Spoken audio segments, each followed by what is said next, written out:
AEW Wednesday Night Review. Kenny Omega's got a big one down below. And the Young Bucks are salty in the pants.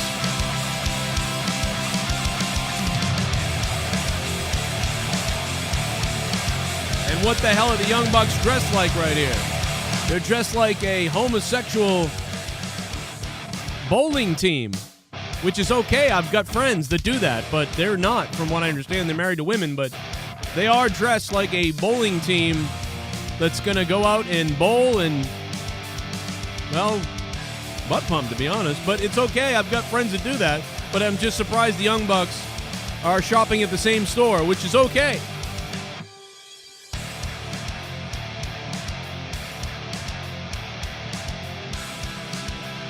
And look at that guy's hat right there.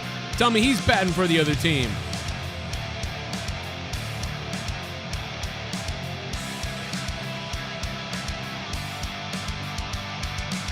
I got no song, got no song, got no song now. Got no song, gotta sing it.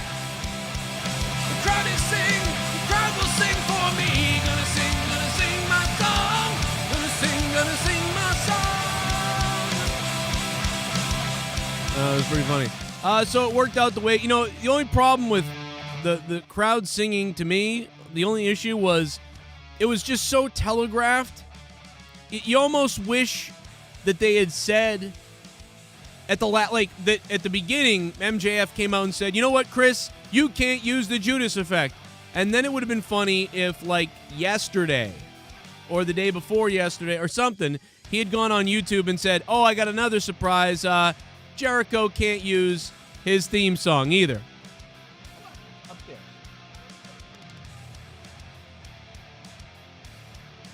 And that would have been... Go upstairs. It's bedtime. Damn it, you listen to me or I'll DDT you. You listen to Mom or I'll DDT you! Let's go! What's up, Jake? I got you on mute. Hang on a minute. There we go. What do you think? You should announce this a little bit later, huh? Or whatever. But I don't want to go to bed. Yeah, they definitely should have. I that would have been something else to hold out on. But still, we knew the crowd would sing. It was a karaoke moment.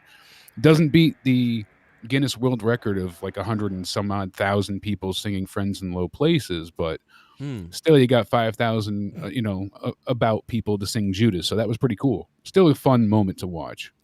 It's number 2 though, right? Or number 3 probably? I mean, they weren't counting, I'm sure, but I am, damn it. But certainly the night was really a great first hour, and then it teetered downwards from there. Really like entertaining. Last week.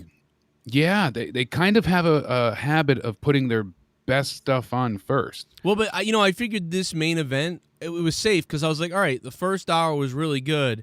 So even if the second hour drops a little bit, they've got that main event coming up, and it was the best. I think it was the best thing about the second hour, probably the main event, right? Was there anything else that was better in the second hour? And I couldn't help but laugh that they basically marched John and Eddie out there just to get beaten up with lead pipes and whatnot by 2.0 and Daniel Garcia. They were milking that entrance. I couldn't figure out why, and then just for them to be attacked. And I'm like, all right, bye, John. Thanks, Moxley. See you later, Kingston. Thanks for coming out. It was just to get that cheap heat, and it worked. The crowd ate it up, but still silly. But now they have the rematch on Friday's show. So yeah. Not rematch, but the actual match against each other. So, and it's a 2-on-3 situation, by the way. Yeah, so it'll be interesting to see what somebody goes on could there. come to help them out or something. Maybe. Weston donating. What's up, Weston Mayor? How doesn't Punk debut with a booked show Friday? I mean, he will. Who's saying he won't? He has to. I like the way Spaz put it before. A botched debut is not as bad as making the fans feel like you screwed them over. And he's right, because that's what I was getting at. Even if it isn't Punk, the only person that could work, I think, to save it is Daniel Bryan. Right. I think if it's not one of those two. I think it's both of them. I think they're both. It could be both. It could be one. Either way, if it's not one of those, because Daniel Bryan's the only other person that comes out there and the fans are like, All Yeah. right. If it's anybody else Well, what about unfortunately, I was thinking, man, that they or could no one, they could have done something. Oh, that'd be crazy. If no, I mean, there's no way. if they do nothing, that made- imagine if this is just and they save it for All Out. I don't think they're that foolish, but no, they can't. This is too.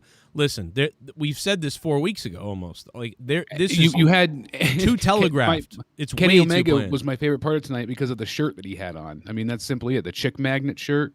That's another standing for CM Punk. That's the actual standing, chick magnet Punk. But his shirts are ever growing. We had Cookie Monster, now we got Chick Magnet. We'll see what happens Friday, but it's certainly a stacked show, and there's a buzz in the air. So, yeah, it definitely seems like he's going to debut. think- They just have a bad track record with disappointing fans, or at least not following through on promises. I think Seth Negan's right about Punk first, then Bryan in New York. It seems like it. That's Makes always sense. kind of been what I've thought they were going to do, and that's a good idea to sell tickets and for business. He has to show up. Then I cannot imagine Yeah, you him can't. not being there Friday. This would be somebody would become a massive heel if this didn't happen. The only way, there would be no way around this. Somebody would become a massive bad guy, heel, somebody. Maybe, and I don't know who that'd be, but so there's no reason to. If they wanted to set Tony Khan as an on-screen bad guy, what a better way to do it than deny the fans of CM Punk? Yeah, if you wanted to make, which they won't, because Tony Khan's not the plan. He's not but Tony Khan's not a good enough actor or whatever. But if you wanted to do that, yes, this would be glorious because Tony Khan could come out and be like, for weeks, best in the world, Chicago, you people, you're hilarious. Oh man, but why would he ever? Why ever would you do that? You wouldn't. You won't. They're not doing that. So it's just, dude, he's coming Friday. There's no the way big around question it. is not if, but how. Right. Does he end up helping out Moxley in this match because of the history they had somehow? If I'm AEW, I hold it till the end, and I mean we buy 15 minutes over an hour, and as the credits roll at. What is it? It starts at 11, so it ends at midnight, right? It starts at 10. Oh, no, it starts at 10. Okay, yeah, it starts at 10 and ends at 11. Yeah, so you make the AEW credit roll around 11 when it's supposed to end as the bad guy or the heel situation is going down, and then all of a sudden the music kicks on and the whole thing happens at the very, very end, and people are like, holy shit, but I don't even think they'll do that, though, because then you're missing out on the ratings pop and everything at the very end. People might actually start tuning out thinking it's, whatever. You want to catch people kind of at the beginning or the middle. So I don't know what they'll do. I don't know, man. That's the great thing about this is I don't know exactly what they're going to do. But what we did know was that Tony Khan was going to bring these guys in while sort of letting people know it. And we heard that from the very beginning 5 weeks ago or whatever it was, because he wanted to sort of replicate Scott Hall and Kevin Nash showing up, which is not the same thing, but he wanted to replicate it in the way that people know something's going on and people are coming. Yeah, he wanted that to certainly be reminiscent. Absolutely. And we know that he's a fan of WCW, so I mean, people are more upset that they have a mask mandate on Friday than anything else I've seen. Right. It's a small, amount of people, but always a loud, boisterous amount that are upset. Oh, we should get a refund and all these because they, UC United Center is saying you have to have masks for Friday. Right. I don't see an issue with that. But exactly. What are you going to do? And so, that's why I think what I'm saying is backwards. I do think you roll them out early because you want people to tune in, be like, oh, tell everybody. I think you milk it like you said. I said, I would have him debut at the last minute, wouldn't even have him talk. I would have him come out and just debut. See, I think if you do that, you miss the sponsor things. So, I don't know. To me, the business-wise... I think that gets you to tune in Wednesday to see why is he here, what does he have to say, what is he doing. Yeah, no, I agree. The usual motivation story, but... Story-wise, I agree, but I just think, it doesn't... From a it doesn't ratings fit his character. thing... But no, from a ratings reason, it doesn't make sense to do it at the end because now you've missed. I don't know, man. But with all this anticipation, I think you can drive an hour of great content till the very end. So Yeah, and they have a few different matches announced, so we'll see what happens with that. But we have the Varsity Blondes and Penta and Phoenix right next week in the tag team eliminator. Yeah. And then we have Jamie Hayter and Red Velvet next week, Orange Cassidy, Matt Hardy, and then Malachi Black taking on Brock Anderson. So that'll be interesting, but not. You got a lot of junk. A lot of junk. Well, that's why I think they're not overstacking their show, because they know everyone's going to tune in for this CM Punk. You know what I mean? Like that they're not overselling the show at this point. They don't need to. I think they know they're going to generate enough Friday that everyone's going to tune in, and it won't be an issue. Well, tonight, let's get into tonight, I guess. Yeah, last thing, because Friday they have the actual matches on Friday at the Rampage Center, Night Center for Rampage is Jade Cargill taking on Kiera Hogan. So that should be interesting. Private Party and Jurassic Express, that's for the Eliminator Tournament.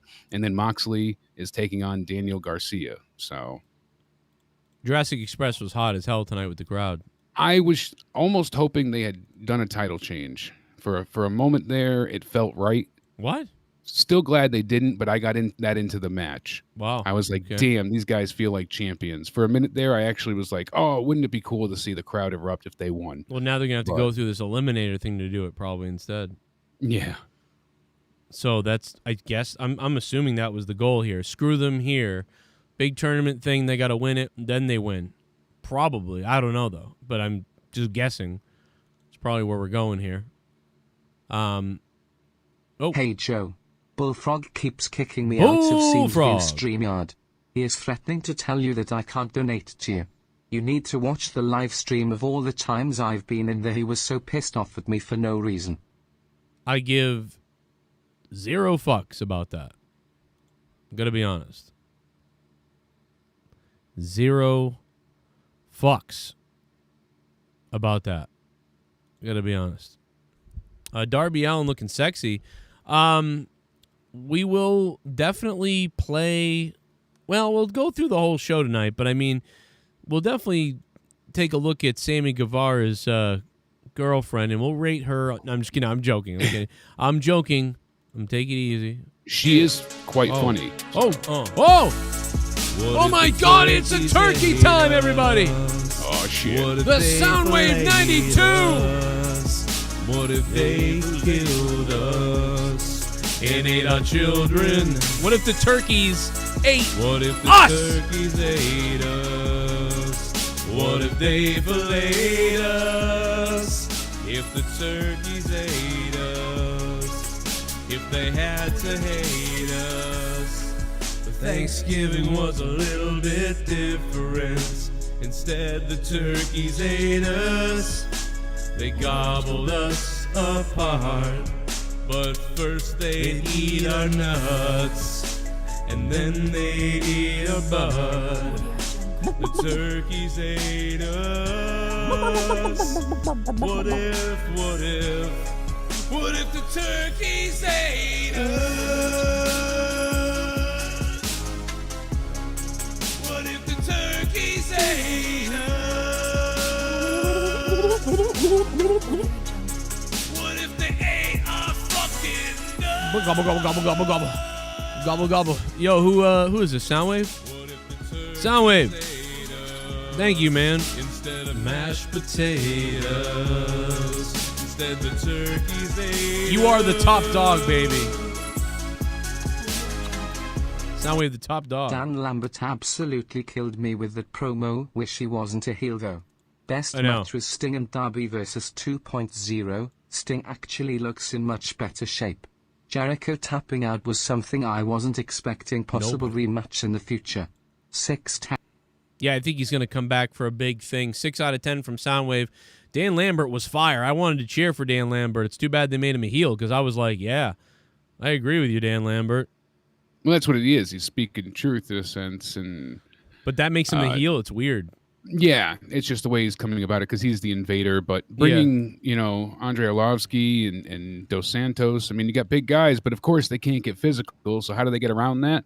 Oh, let's get Scorpio Sky and Ethan Page, who are doing nothing. Let's get them doing something quick. It was just their way to get out of having the UFC fighters get physical, But yeah, after saying they could get physical, which is weird. yeah. So we'll see what happens and if they actually set up some type of, match down the line, but it doesn't look Somebody like any of those guys. Marvelous in the chat goes, Dan Lambert is Twitter or whatever. And I was like, well, he's more like, somebody said he's more like Cornette. And I'm like, yeah, it's more like Cornette. Yeah, It's a Cornette thing. That's what it's supposed to be, a stand-in for the Cornette, pointing out everything. And that was kind of the problem after... Which doesn't make sense, though, because Cornette is a SJW liberal. So that doesn't make sense, though, that he's Cornette. But it's just the I hate AEW mindset that he has is Right. basically what they're going after. Right. So... But after the Young Bucks match, the problem with everything falling down for me and being less entertaining was because we just had talking until the Jericho match. We had so much damn talking, and it wasn't bad either. But like Britt Baker's promo was good, but then we had the Paul White thing that went on for a bit long. QT good in the mic, but QT was good. About. QT was really good on the mic. He was like, QT impressed me tonight. He was like, he's just stellar on the mic. He seems like an asshole. He's always a good heel. He's like, naturally an asshole, so it comes off pretty easy. It's like he's that dad, man. Like when you're camping and some guy comes over and goes, hey, man, listen, we're going to drink beer and, we're not going to, I don't give a shit. Like, and you're like, my kids. I just don't care. Yeah, he's just like an asshole. It comes off great for QT. I mean, he really does. He really is believably a shithead. I got to be honest. He's surprising. Absolutely. He surprises me as a boring person. He surprises me. No doubt about it. So we'll start off right at the beginning so we don't bat around here. But, we saw Moxley get attacked with Kingston. It sets up Moxley's match against Daniel Garcia on Rampage Friday. So Sting and Darby Allin come out to a huge ovation. Two of the biggest stars they have still. Go figure. 62-year-old Sting wrestling far better than the 6-year-old Goldberg at this point in time ever could. I mean, this was a roughly about a 7-minute match altogether because they had all the stuff on the outside beforehand, and they had but so altogether you'd want to say about 10 minutes and still far above and beyond even what Goldberg was doing in his heyday. It's amazing to see Sting sell a table shot. That he got powerbombed through the table, no-sold it, got up and did the gorilla chest pound. Yeah. And then managed to hit them both with a double scorpion death drop to get a double scorpion deathlock on both men. That was awesome, by the way, to see. Double scorpion deathlock. Him no-selling the power bomb, I don't know how I feel about it. Part of me was like, that's awesome. Part of me hates it for like the wrestling purist. I don't know. He's 62. So for the fact of him no-selling it, you could just say like he had such adrenaline that he'll feel it later, but he got so into the moment that he was able to. That's where I don't know what the announcer said during that, but that's where you want the announcers to go like, look at Sting! The adrenaline is off the page for Sting right now! Like, that's where you need a call like that. And I don't know what the announcer said because I don't remember now. I think they were trying to do something like that. I'm sure it was sure it was all right, but I just didn't. And then Shivani was going nuts after that. I've never seen a double version of the hold before, and this is the first that's ever happened. It's not, but still, it's fun. Right. I thought I'd seen it before too. I was like, well, what? But for him, he's never seen it, so it not never on happened. AEW. By the way, Sting is way smarter wrestling mind-wise, obviously, than Goldberg. That's the biggest thing, is that he knows in his mind what to do. Goldberg would have, you know what I mean? He would have gotten lost like halfway. He wouldn't be able to do it. And basically,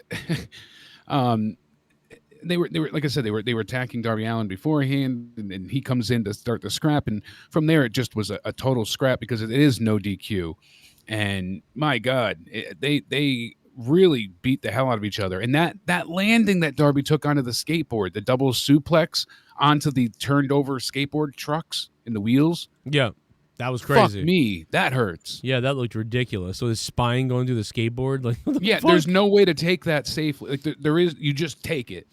That's so whacked out. It just hurts, and that like there's no like sometimes you can be like, oh, the secret to this is a landing or how you land. No, that's just ow. You just suplexed him on a skateboard. Yeah, that's all. And not the good it, part. So. Yeah, on the wheels. Sting had the entire crowd coming to life here, and I guess they're really trying to get a lot out of signing Everrise, 2.0 now. Who? Everrise? Yeah, so well, I keep calling them that, but Matt Lee and Jeff Parker 2.0. Oh yeah. Okay. Because they've had them now twice be featured in a heavily promoted way. So. Good opening little promo from the Bad Boys there. Yeah, I appreciate what they had to say, and nothing great, but it worked. It all worked, and then obviously Sting and Darby are so over that was just a ton of fun. So the crowd made this feel more special than I could ever describe it as such. Yeah, crowd did a great job. Great reaction to this whole thing. Loved it myself. Good stuff. Shit bomb! Shit bomb coming from Weston. You become a shit bomb. How does Punk debut this Friday? Oh, he said maybe he didn't mean how does he not. Maybe he meant how does he. And so he had to redonate. Okay. Yeah, we sort of went into that, but we'll come back to the Punk thing at the end here. We'll go through the review more, and we'll come back to the Punk ideas, I think. So we will swing back on this. Yeah, next we have the highlight of before the show, the stuff with Dark and all that, of Sammy Guevara asking Pam to be his wife. Congratulations to them both. You've seen her, or I have at least, on many of his vlogs. She was even the BTE champion for a short period of time. I'd never seen her Bucks title. ever. So I never saw her. He kept saying he had this big announcement, but it never hit my mind that he would be asking Pam to marry him. I thought it was only something wrestling related. Right. So I thought it was going to be some type of stipulation for this match or some, you know what I mean? Like is she gonna be title announcement. Is she going to be wearing her yarmulke or? Hey, you never know. They'll be crushing some glass while they're at it. So Sammy Guevara, big entrance. You know what I will say tonight? Maybe I'm crazy, but the pyro seemed different. Seemed more intense. Seemed like they upgraded their pyro. I don't know if I'm the only one that thinks that, but it sounded more concussive. It looked a bit more impressive, and it didn't have that usual kind of sound to it where it kind of sounds kind of wimpish. It had a more explosive look and sound to it. I will say that I thought I didn't look any different to me. The pyro didn't look different. Maybe I'm crazy and I missed it, but what I did notice is I think they mic'd it. Maybe they did mic it, and that was because it just sounded more full, more alive. So that could be it. But yeah, I noticed like the fire, because they moved the placement, but when Sammy came out and they had the fire going off, it looked more impressive than it usually does. The stage was close to the ring. It's another thing. that is true too for the way the center is, because it only holds 5,000, so it's more of a small event center. It could just be where it was placed near the ring and all the camera mics picked it up. The Fertitta Center. Titty Center? Yes, the Fertitta Center. Fertata. Fajita Center? Fertitta. I mean, it looked. I didn't notice anything different. It looked good though. So that's good. Did you just donate to Joe? Nebbit the Jew is here. Did you just donate to Joe? Thank you for the donation, and because you donated, I'm going to feast myself in the bunghole. You want to know what will really piss people off of not debuting anyone at all? Bring out Ryback's piece of shit ass that is the complete opposite of Punk.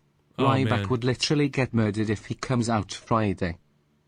Wouldn't it be hilarious if Rybotch came out and announced that he's the new commissioner of AEW? It was like, things are going to get a little fixed up around here, and things are going to be Ryback rules. It's going to be Ryback rules. Tony Khan put me in this position to be and he was like the Sergeant Slaughter from 97 rather. Oh, Nebbit the Jew, that'd be hilarious. But part of me never wants to see Rybotch ever make a paycheck, which is awful. So I'm kidding, because I don't want to see someone not make a paycheck. But Rybotch is a piece of shit. I mean, so I hope he never gets booked. But in a way, that would be great. If Rampage started that way, or in the middle of the show that happened, and then Punk was the very end. But yeah, you bring out Rybotch. Listen, they're never going to tease something like this and not have some big thing happen. There is no chance in hell. The most tickets ever sold by AEW at the biggest event ever for AEW, besides maybe the launch of Dynamite, and the way that they've teased and announced this, there is no way, dude, I'll saw my dick off live on YouTube. I will saw my own dick off. And by the way, Jake, do you know my daughter was suspended for 5 days off Roblox today? I had seen your tweet. It does not shock me, though. Roblox is So- hypersensitive. Let me explain this, guys. There's a kids game called Roblox. Maybe you guys know about it because adults play it too. It's really fun. All these different things you can make. People make thousands of their own games in Roblox, and then you can put them up on the store. All the kids can play them all, and you can make money on it. And you got to pay for these Roblox, and your kids are always begging you for Roblox. And it's a little shitty game. It's like shittier Minecraft with all these crazy custom games everybody can make, and it's It's crazy. like the idea of Legos, still Yeah. in Minecraft. Yeah. But shittier. But the kids are all loving it. You guys know Roblox probably, but the bottom line is, so these like 10 people were following around one of my daughter's in-game friends. Now the in-game friend has black skin because he's a black person. So he has black skin. A lot of the Roblox characters have white skin, whatever. So they're following around this person in the game, and they're in the chat calling them names and calling them all kinds of racist things and names and stuff. My daughter, who's 7, goes, "Stop that. Stop bullying him. Black people are the same." She got suspended on Roblox for 5 She's evil. days for saying black people are the same. They're not the same. She White meant- people are evil, but and no, black people are above us on a totally she- different plane of existence. She was trying to say that black people are the I know. same as Here anybody she else. is being like Miss Equality. I know, but and- they took it as I think they took it as black people are all the same. no, it doesn't matter. They As soon sent as me you the say screenshot. black people, you don't have to say anything else on Roblox. You just type in the words black people, and it'll get you. I'm like, honey, if you there's a whole subsect of like, it was funny, but because it is so children focused, their chat moderation is so heavily moderated, Right. It's insane. So if you put certain combos of words together, forget it. It was like that big issue when they had on YouTube. They sent me the picture of what she said, and Yeah. Leah messaged them. Leah sent them an email. Can you unban my daughter's account? She was literally standing up for people, and you banned her account. Like, it makes no sense. She's 7. But anyway, that's just a random thing that just popped in my head. I thought, anybody else ever heard of something like that? My daughter, this is my only virtue signal of the day, guys. It's my only virtue signal. It's through my kid. But it's so She's funny. the next Max She goes, Caster. "What did I do?" She goes, "Did I say something? I don't know what I'm doing. They were bullying this person because their skin color in the game." And I said, And it makes her feel like "You she did the right something thing." wrong. No, she knows she doesn't. She's like, "They're stupid." Yeah, That's what but she what said. I'm saying is, you have to go ahead and kind of have that taught though. But here the game suspends her for standing up for people. Essentially, Well, they don't that's know. the problem. Yeah, because they don't know. They probably don't know. But I don't know. I haven't heard back yet. I'm still waiting to get her thing unbanned. I'm like, what? I'm like, I hope you ban the other people who are following around the person saying No, of like, course they not. were saying fucking, dude. They were saying. I mean, it wasn't funny, but it was like, this is probably a kid, so it was really weird. They were following around this person, and in the chat they were calling her all kinds of fucked up names. And my daughter's like, oh, and then they suspend her. Anyway, whatever. Let's get back to AEW. But where do we leave off? Where do we leave off? Jake, are you alive? Jake?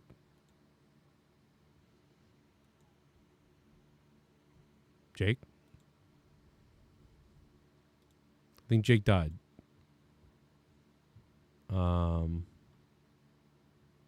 Yep. Rest in peace. Let's go to the donos.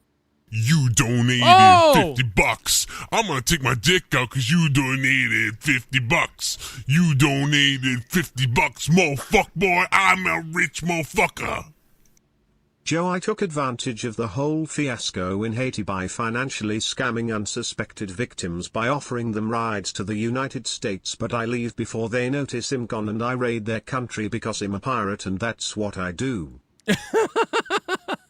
Marshall Blackbeard to teach. Thank you so much for the $50.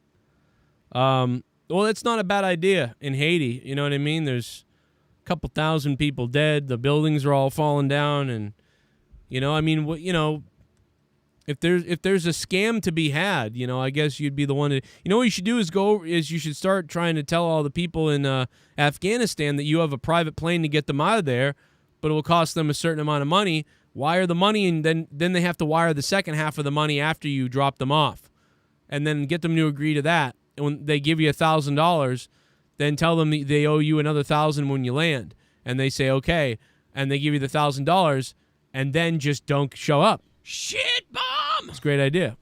You become. I can definitely appreciate this scam you've got going on. I tried Afghanistan, but the Taliban killed half my crew and I had to resort to Haiti. I'm sorry I lied. It's hard being a pirate, okay? Oh my God, Marshall. Jesus, I had a much better idea. You should have just listened to my idea first. My idea involves no killing and no risk at all, really. You know? Jesus. Man, you really should have come on here first and asked me. Next time, don't... Remember the old adage, before you do it, ask Joe. You know? You really got to remember that, Marshall. Jesus, I mean, it's a good idea, but... Roblox they just banned my ass. Look at that. Terrible. They took you they out, kicked too? me right off the show. Yeah, because you said that bad stuff.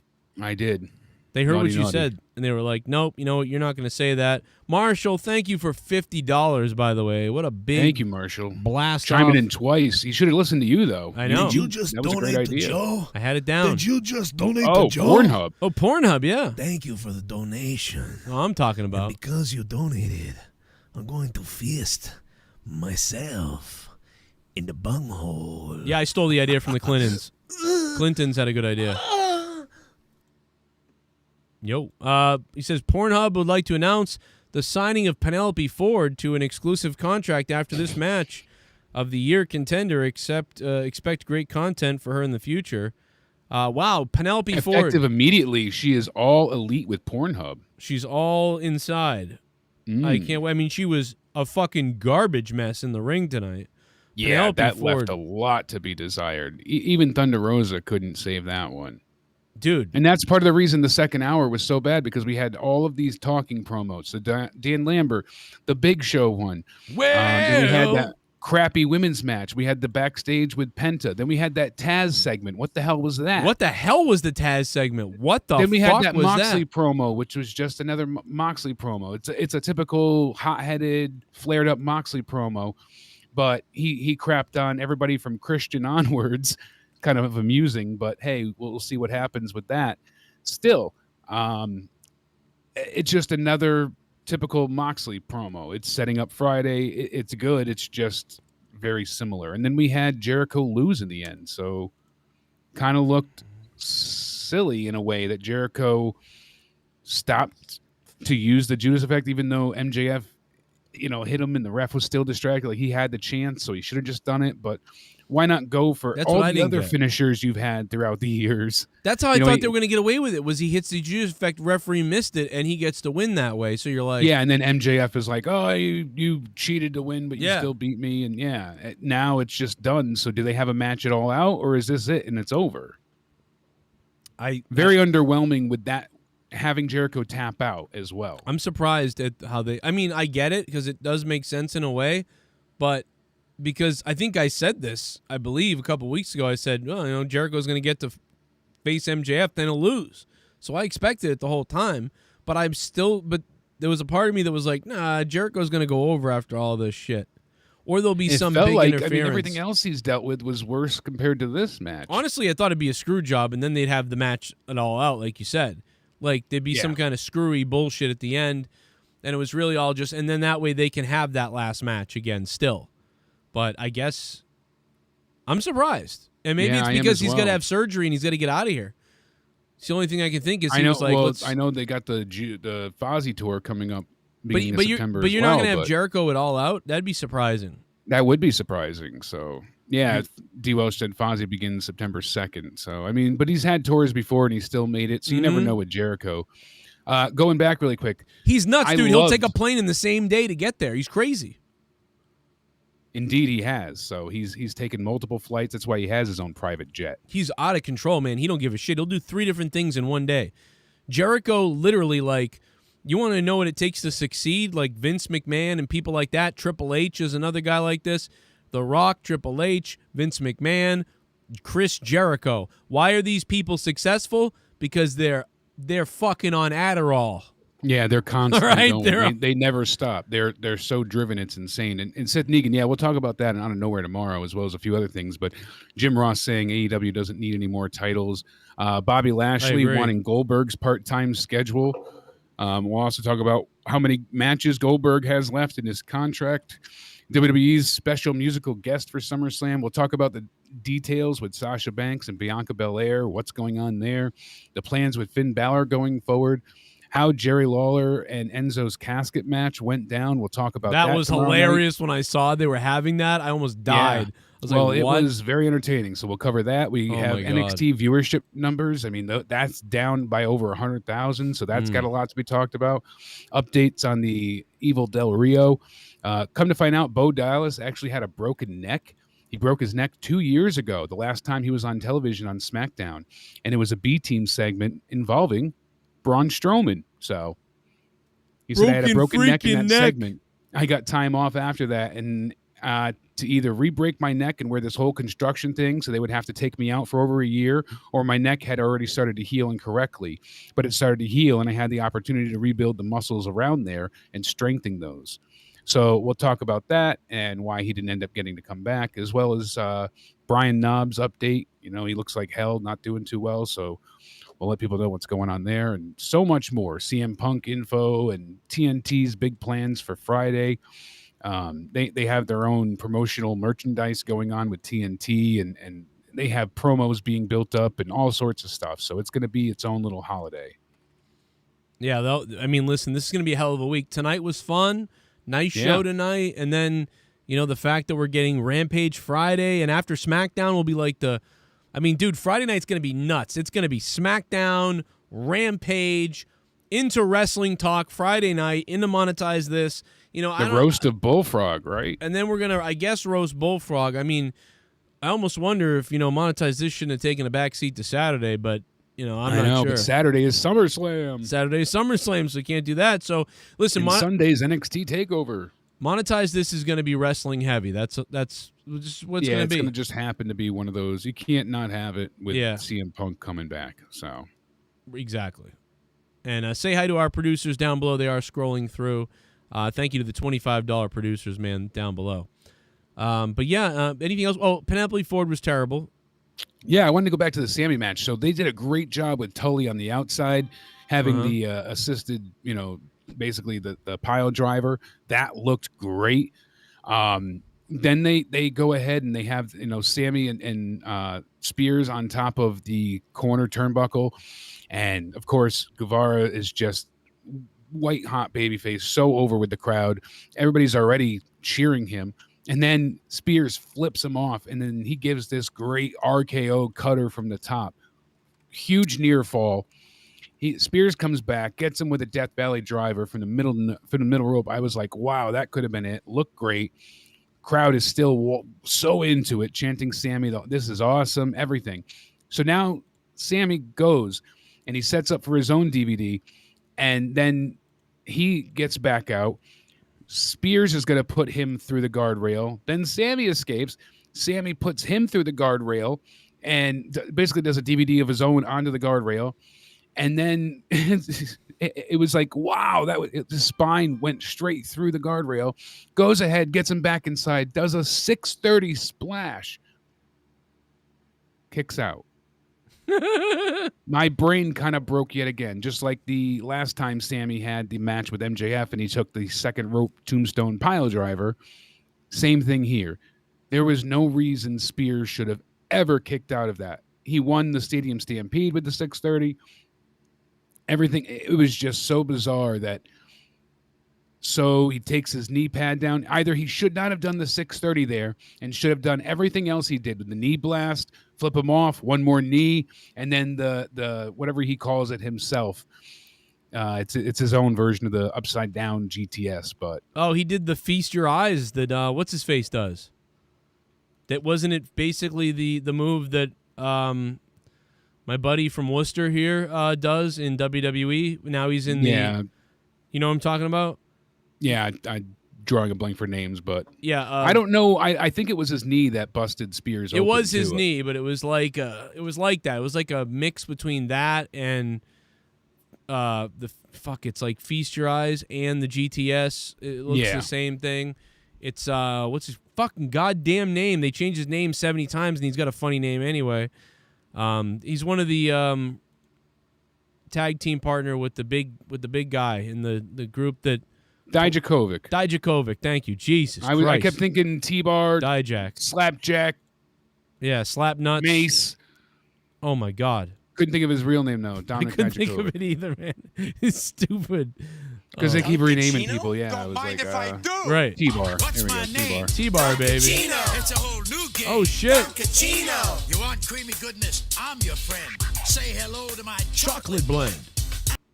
Thanks guys for reviewing tonight's show. Yo. Couldn't watch thanks to work but all good. And a question. If Darby doesn't retire Sting, who will then? Oh man, you think I would think it'd be someone like Jericho or somebody coming up, maybe Cody, something like that. I think they'd rather Sting would be smart, and AEW is pretty smart about it. I mean, not only did we see two hometown heroes win Furry balls. again after Britt won in Britsburg, even the heel wins in their hometown. Right. That's the thing. Sammy winning tonight shouldn't have happened. He's in his hometown. He just asked his future wife to marry him.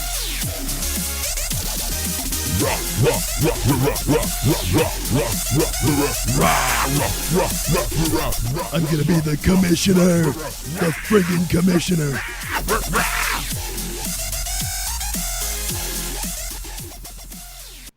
If you were wondering where Jake went, he was spanking me because I was being naughty.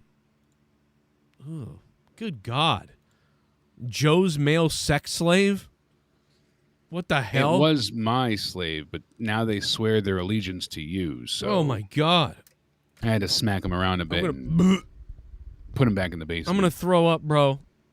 Yeah, I was ready to vomit because a hometown hero won their match. They should. But not every time. an announcement of an engagement. Not every time, though. You know? No, but this is a good one. My God. Duncachino. Yo, Duncachino. I'm your friend. Say hello to my chocolate blend. I feel like Sammy should have been carried out on a stretcher after the assisted pile driver. Yeah. I mean, Well, listen, he really, was a lot really of sold it through a lot of the match, and I felt like that added a lot of tension because before that, it seemed like he was pretty single-handedly dealing with Sean Spears. There was a lot of no selling / like He sold that the entire time, I felt like, and then into the end where he went off. Even when he went off the turnbuckle, he went really slow to get up, and it wasn't until he like snapped where he kicked out of the 630, where he blasted him with the knees and flipped him off, and then hit him with the GTS finisher there. There was a lot of kickouts and a lot of like, you know, like dude, I would have just not done kick the out 630 stuff. Yeah. Why is an indie taker a kick out? That's like a finisher, 100%. Well, kick out of the indie we'll get taker? to that in the tag match. They do that a lot. That's just kind of drives an me nuts. AEW special. But it's like NXT everybody does often it. too. Everybody can kick out of it. It's like, well, why do you ever do it? Why is this? It's like, dude, everyone kicks out of it. Like every time. But every move is kicked out of now. That's the issue. There's the only one is the one-winged angel.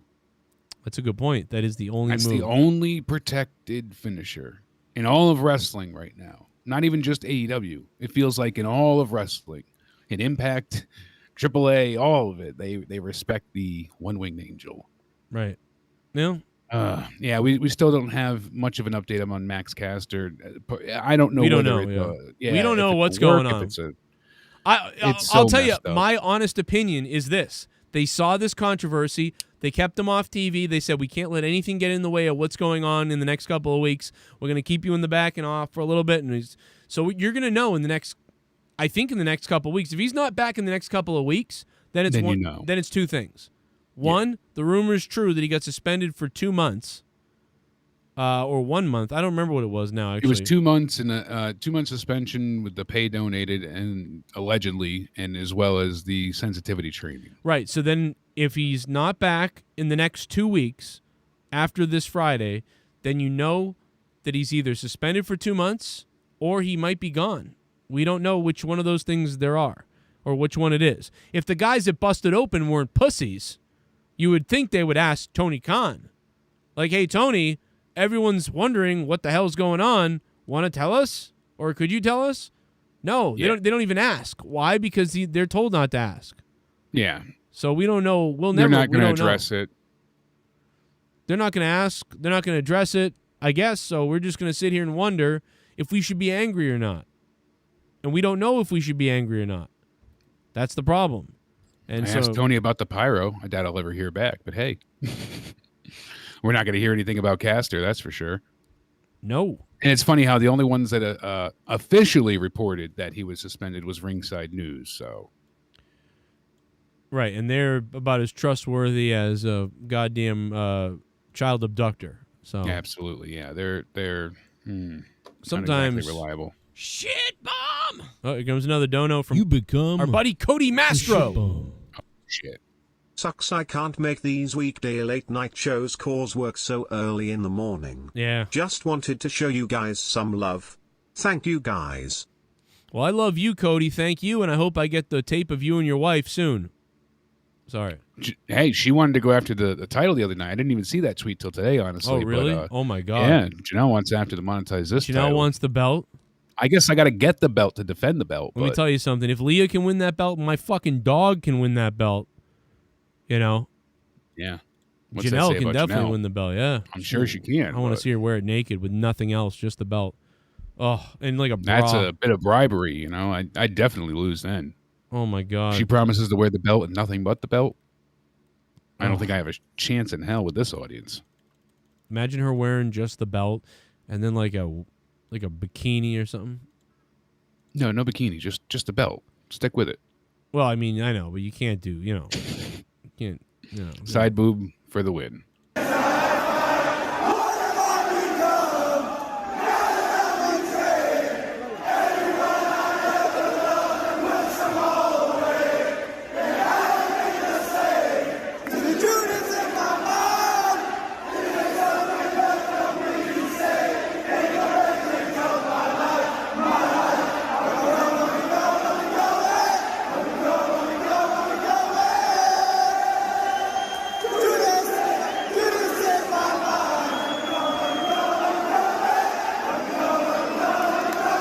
Loud tonight.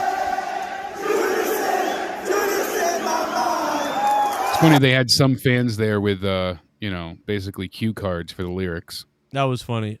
And that listen, was amusing. I get why some people don't. I love it. I love Jericho's theme. I've loved it since I first heard it when he was in New Japan. I was like, wow, this guy doesn't need his WWE theme. He created a fucking better theme for himself with his own band. I can't believe it. And it's gotten bigger and better and better and better. But I get some people thinking cringe and things like that. Like people say that in Boston here. Like it's like when you're at Fenway Park and they play Sweet Caroline and all the people start singing it and you're just like, there's some people that are like, yeah, Sweet Caroline, I'm here. Whoa, and they're all just loving it. And then there's like a lot of people that are just like, man, this is just cringe. So I get it that there's some people. But I say have fun. You know, if I was at the place and I had a beer, forget it. I'm singing it. I'm going crazy. I'm having a blast. So You want to hear a funny side story? I almost died earlier. My poor balls, my goddamn testicles. I thought I ripped them off, but Jesus. I have these, all the wrappings that I have are really tight and the compression stocking over it as well. Mm-hmm. It's really super tight. So it's like this huge elastic. Right. And it goes all the way up to my groin for the right leg now for the veins they're trying to kill. Uh-huh. And it's just massive elastic. So I went ahead and I was trying to adjust it and I was pulling it this way, keeping mine super tight. Oh. The elastic slipped and I snapped the band right into my balls. Oh my God. Oh, I instantly almost threw up, but so painful. Down on the ground, out for the count. My balls have not felt the same for the rest of the day. Oh my God. It was brutal. Like I a total hate you. slingshot to the nuts. I hate you for telling me about this. Your balls hurt just thinking about it. Yeah, I'm they telling do. It was You out of my fucking mind. asshole. Like, what the hell did you tell me this for? Jesus Christ. Painful, but hilarious at the same time. I was laughing at myself in tears. Just. Did you catch the Hail Fauci guy? I did. That was. I couldn't. I knew as soon as I saw that. I said, "Yep, Joe's going to have a field day with this one." And I didn't even really have a lot of time, so I really couldn't do the best thing. But that song is hilarious. Take a look at this guy, guys. If you haven't seen this, I got the video of this guy.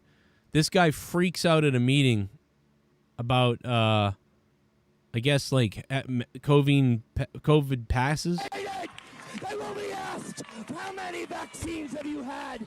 Have you been a good little Nazi? be subjugated.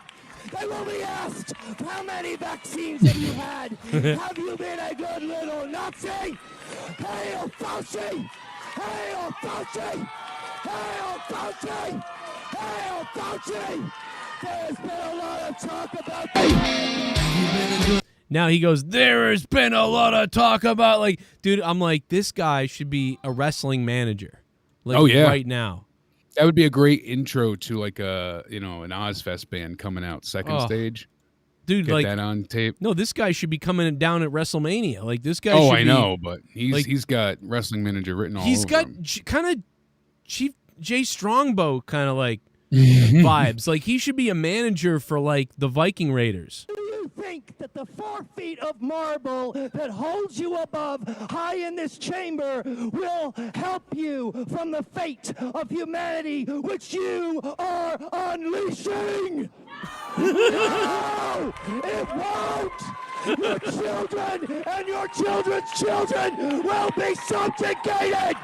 They will be asked, how many vaccines have you had? Have you been a good little Nazi? Hail Fauci! Hail Fauci! Hail Fauci! Hail Fauci! And the funny part is that, people have been getting vaccinated their whole lives, and all this shit is just so maddening, all of it. Well, that guy... Everyone's comparing everything to Hitler now. I mean, everything is Hitler. Yeah, everything's Hitler. Nazis. People call me a Nazi every day on Twitter. Like, oh, you're a Nazi. But if you guys want to see that song and that full thing, you guys can go over to my other channel, Corrupted Nation, and you guys can watch it. Here's 5 seconds. Then we'll get back to the review. You guys can go watch it right now. Look at this. I've got all the clips right here. Hail Fauci. The song is up now. You got to hail Fauci, brother.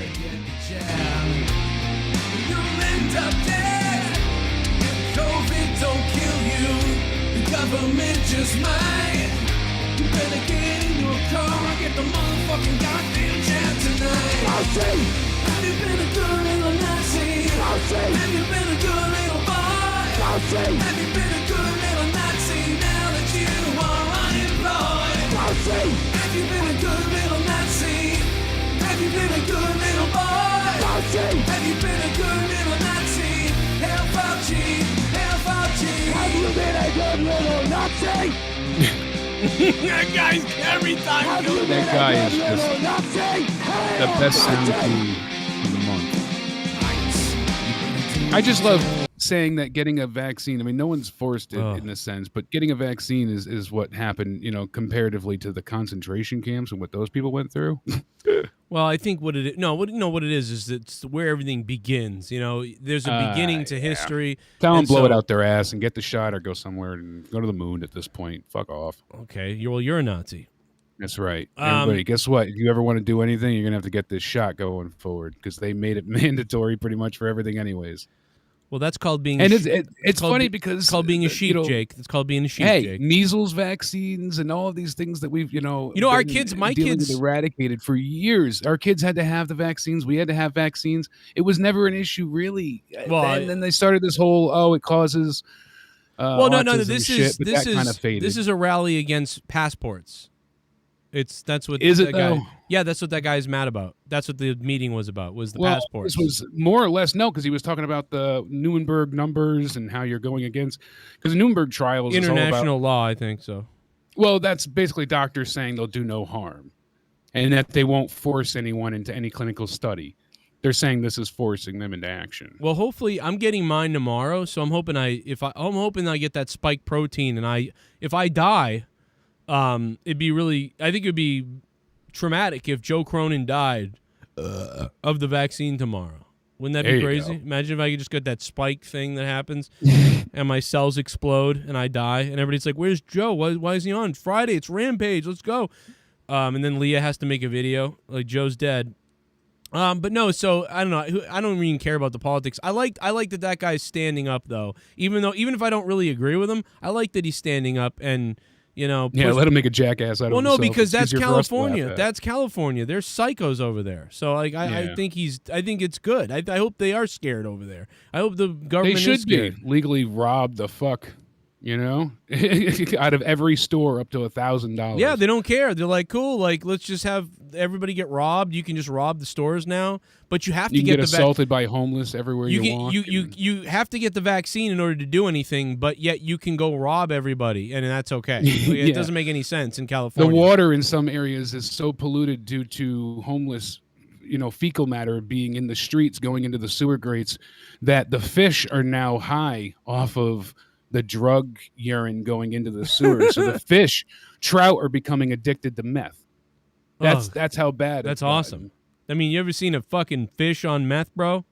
Trout are all congregating by the waterways where the stuff comes out. Right. It's insane. So this way they can get access to the meth in people's urines and stuff.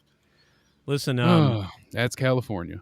California's a mess. See, that's why I always say, like, Texas, Florida, and California. I can't do those extremes. I'm happy we're at our little level over here. But I like that guy, and he sounds like a pleasant person. And I think he could be. A lot of people said he looked like Jonathan Davis from Korn, so that's why I tried to make my song kind of sound Kornish in a way. Who's got COVID now? Yeah. Go listen to. Oh, that'd be funny. But go listen to the song. It's over on my other channel. Give it some love. Still heartbroken. Enjoy it. Oh, yeah, and you missed Korn the other day. That's right. It's Friday. Oh, my God, Jake.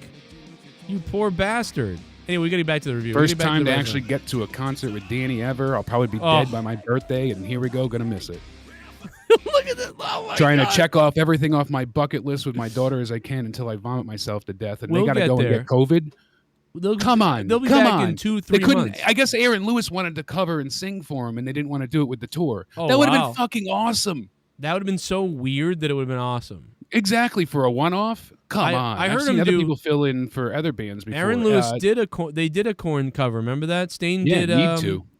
What did they cover? Need to. Oh yeah, exactly. Yeah, yeah. He was pretty good. I saw him do it live at Family Values tour. Watch this scream right here. One more scream from him. We'll get back to wrestling. Here comes the scream. Here it comes. Have you been a good little Nazi?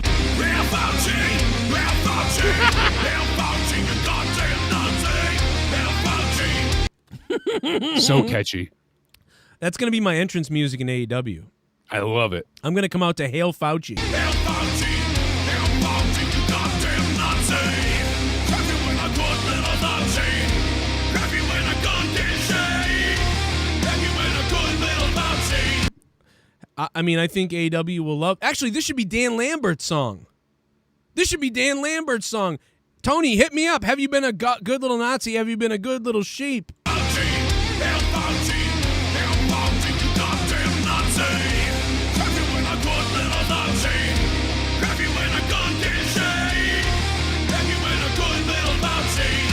Oh my God, it'd be great. Anyway, what did we miss from tonight? Where were we before we went off into this tangent about this guy? After Sammy had that whole thing, we had the backstage promo from Tony Schiavone talking to the Impact World Champion Christian Cage, and we know that they're basically going to be getting rid of both belts to just one. And I wish they played up more on this, because Christian is always, Spaz pointed this out, Patrick pointed this out, and I didn't even think of it, but there's been so many times that Christian has won another company's belt while in that other company. You're right. That's hilarious. It's so, in WWE, he won the ECW belt, and then it was the, originally the WCW belt, but then the big gold. But still, when he was in TNA, it was the NWA title. Now he's got the Impact title here. I know there's one more I'm forgetting about at some point, but it's just, that's Christian for you. Whatever company he's in, he's holding another company's belt. And he never got to have the Impact title, even though he was one of the most important, or the TNA title, I should say, because it was the NWA title, but he was one of their biggest champions for quite some time. He carried the torch of that company and made them extremely successful. He was undefeated for something like 2 years. Now he's undefeated again in AEW. And if you thought that he would have a better time than Edge, I mean, my God, I never saw that coming, but Christian's been more successful than Edge has. Yeah. Edge won the Rumble, but he's lost twice at, big matches, and more than that, actually. And, lost at Mania this year, so lost to Orton. Other than the Rumble pop, Christian's match the other night, man, they were fired up. Christian had a great match with Omega, and that's what got me into the finish of tonight's match with Matt and Nick Jackson taking on the Jungle Boy and Luchasaurus, Jurassic Express, excuse me, couldn't think of it. Now, I will say this, they gave you that Christian moment because Christian eventually, well, get to the whole thing. They have their usual entrances, and Jungle Boy, Luchasaurus, big time over. Even their pyro looked more impressive. And the Young Bucks, when they come out, Matt, I believe it's Matt, might be Nick, but I think it's Matt, is more gay than Sonny Kiss. I have to say that because he was so flamboyant tonight. It was over the top excellent in a way. They want to be booed so badly, but they're still getting cheered. So they're really, really hamming it up now. It's so excessive with everything that they do. I mean, like he's gyrating his hips right before they're going to the commercial break. And you see him, you know, just everything. It's constantly evading Jungle Boy and getting out of the way and just mocking him. Like they're not taking him seriously. He's diving to the outside, spraying the cold spray under his armpits, shaking his ass, basically undermining the opponents. But keeping that up, it works to get heat. So good on them. Hell of a match, though. They had a crazy back and forth, and I absolutely love what they went ahead and did here. I did believe that they could go ahead and win this match. You go ahead and you get Jungle Boy just kicking everybody's ass, and Luchasaurus gets some big moments as well. And that's when Kenny Omega runs out as you have Marco Cunt standing on the apron, and he is trying to will his partners back into life. And that's when Kenny blasts him with a chair. And then Christian comes out yelling and swearing, saying, "You sons of bitches." He's tired of this. And he starts beating the crap out of Kenny right there. And they start fighting to the back. So Jungle Boy hits a big suplex of Matt onto the chair that he sets up. And finally, the referee turns around and 1, 2. Oh, look at that. It gets broken up. The pin gets broken up. And then, Jungle Boy comes back. This is after another close near fall pin too. So you had that feeling to it. Like, oh my God, they could get it here. And it's because he put him through the chair. But I don't want to see the titles change yet. I know they're building towards a bigger story overall, but I'm just curious who that story is going to end up paying off, because at this point they've beaten every tag team possible. And obviously the Young Bucks come back, they hit the BTE trigger, and that was it. Matt gets the pin. So God damn it. After it, you got the chick magnet shirt on Kenny. Gallows and Anderson go ahead and bring out, or it's just Gallows, I believe, carrying Christian out. They throw him into the ring, and they beat the hell out of everybody, put him down with a one-winged angel, and Callis even hurts his foot stomping on Christian at one point. I couldn't tell if he was selling that for some weird reason or if he actually hurt himself. It looked like he kind of stepped too hard on Christian and kind of hurt his foot for a second there in his expensive loafers, but it was funny regardless. Whatever he was going for, it was ridiculously funny. And then when he counted the 3 count, the crowd counts along, and it just was a very big thing. So now we're getting the Elite out of the scenario for the pay-per-view, because it's going to be a cage match of Christian Cage in a cage taking on Kenny Omega for the AEW World Championship. So that will be a damn good cage match. Obviously, some interference will come to light and happen there, but still, really entertaining match here. They're gonna do are they gonna rip off the Mankind Terry Funk cage match when they form DX? I don't know. The European Hornets. I had to run away because the European Hornets are attacking Leah. They're back.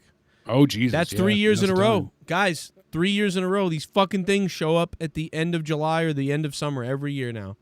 They're huge.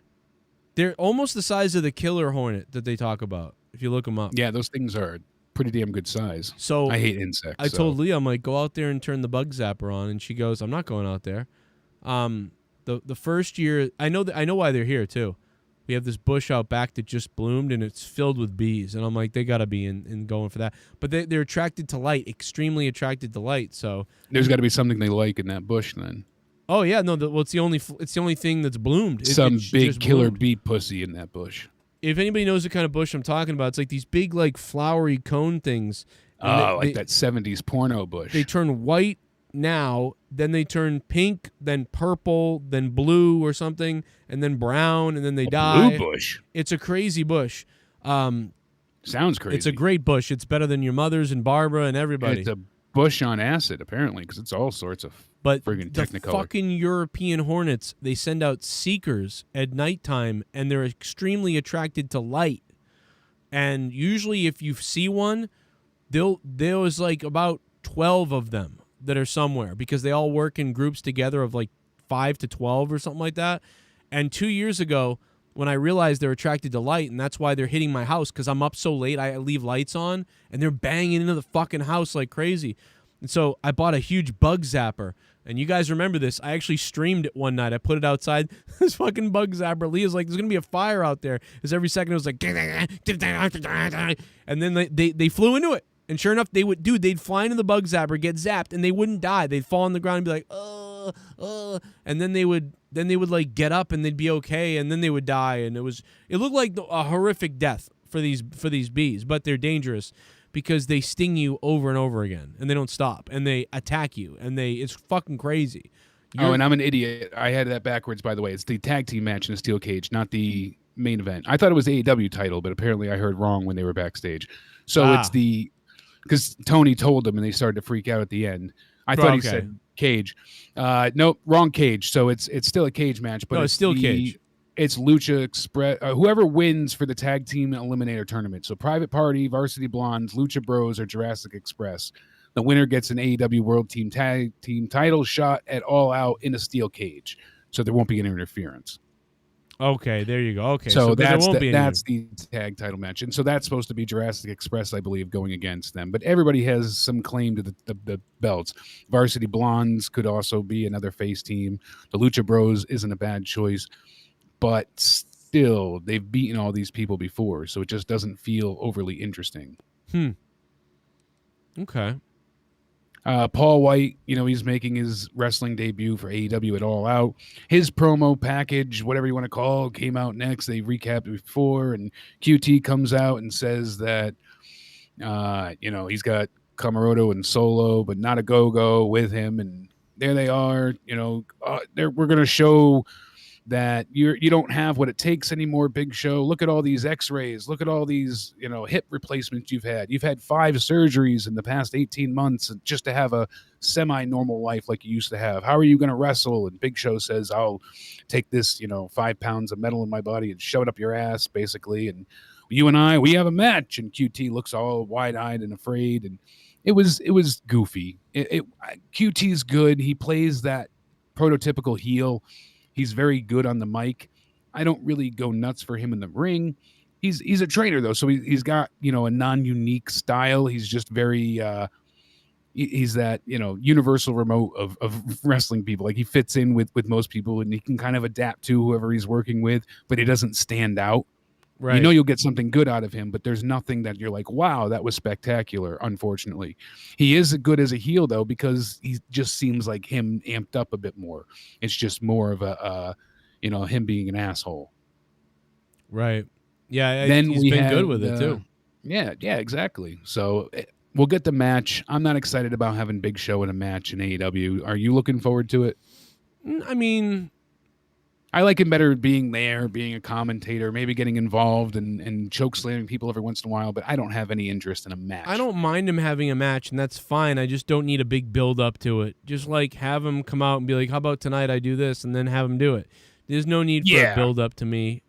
Like, if he came out as a surprise on All Out, I think that would have served us better. Yeah, or if he was in some of the battle royals or something like that, things like that. Yeah, but don't have a feud with him. And then we got Taz and Hook standing out there, and Ricky, Starks comes out and he says, I'm gonna defend the FCW title. Never. This thing's a joke. I wish he said that, but they obviously tell him, oh shit, my bad. Oh shit. Oh shit. Oh shit bomb. N. Hey GF. guys, big fans, much love.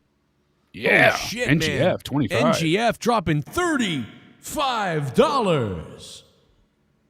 You just, oh my God, Jake, NGF got me hard. You know what that means, right? What's that? Behave. Ooh, baby. Never getting fucked.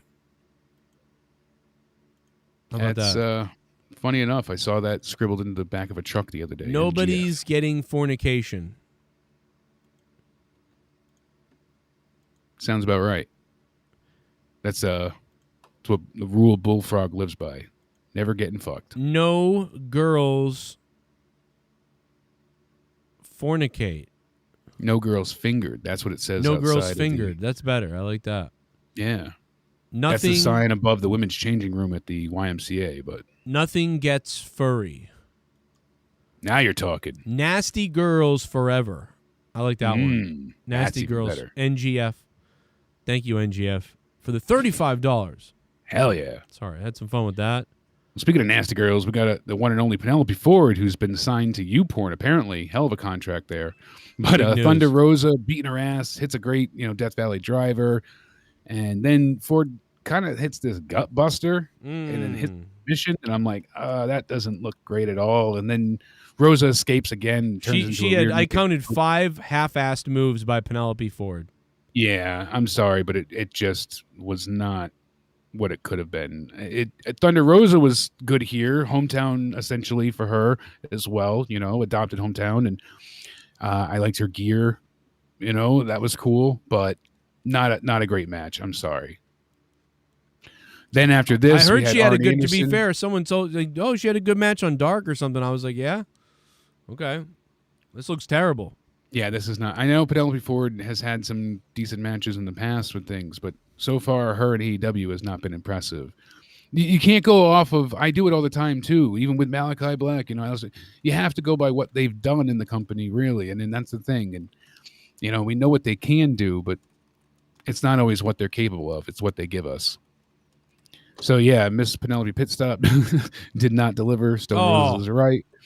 Then we had that's from what cartoon was that? The Hanna-Barbera one. Oh, Handjob Barbera. That's right. So Arn Anderson and Brock are in the back, and he basically told his son, "You're a bitch. Don't go against Malachi Black. You're a bitch." That's pretty much how it sounded. Okay. He's like, "This guy's experienced, and you're gonna die." I don't mind that segment because I think Arn knows. He's like, man. I know it's putting over Black. It's just yeah, not a great sentiment from the father to the son, but I understand what he's doing. He's looking out for his kid, but his son's got a lot of ego here and basically a lot looks of like drive Troy. as well. Yeah. By the way, happy birthday, Troy. I was just going to say happy birthday as well. It's his birthday today. He turned 69 today. Hell of an age. He left the show. Just actually, you know what? Tweet him hateful things about why'd you leave Joe Cronin's show, you idiot asshole. Tell him that. How about that? Instead of coming to me and begging me to get people back on the show that don't want to be here, you guys should just attack all of them. So there you go. Yeah. Anyway, you want them back? Go get them. Don't attack me. Attack them. Yeah. Then Miro's there. He said that Fuego del Sol should not be forgiven for not earning his contract, and he's serving God every day and every night. And blah blah blah. Because your other options in life are sitting at home in your mother's basement playing Dungeons and Dragons and looking up some really creepy shit on the dark web. Such a good line. Now the beginning part, the Dungeons and Dragons, is like super outdated. So then he says something that's like ridiculously outdated, like Dungeons and Dragons, which most people don't play anymore. I will, but most people don't play that. And so then he's like, okay, well, I said that line from the 80s, but now I'm going to say something from nowadays. And he brings up the dark web. This is funny that he said something so dated. And then he was like, and then he says, shit. last time Tony Khan silenced me, and UFC contracts aren't allowed, but one call to Dana White, and that's why I've got Arlovsky and Dos Santos with me, and the fans, you're gonna get it, and if anybody's brave enough to come out here, and then he just keeps going and going, and then finally Lance Archer comes out, and then he's jumped from behind by Scorpio Sky and Ethan Page. So I'm like, well, Weird. That's stupid. The UFC fighters should have jumped in and attacked him as well. If they didn't want them getting hit, they could have just attacked a down Lance Archer. But I guess then they're afraid to not get revenge on them. My only argument here is it seems like Dan Lambert didn't know they would they would attack, because I wish he had said something on the mic like, "Oh, what's the matter, Lance Archer? You're too stupid to know about Plan B."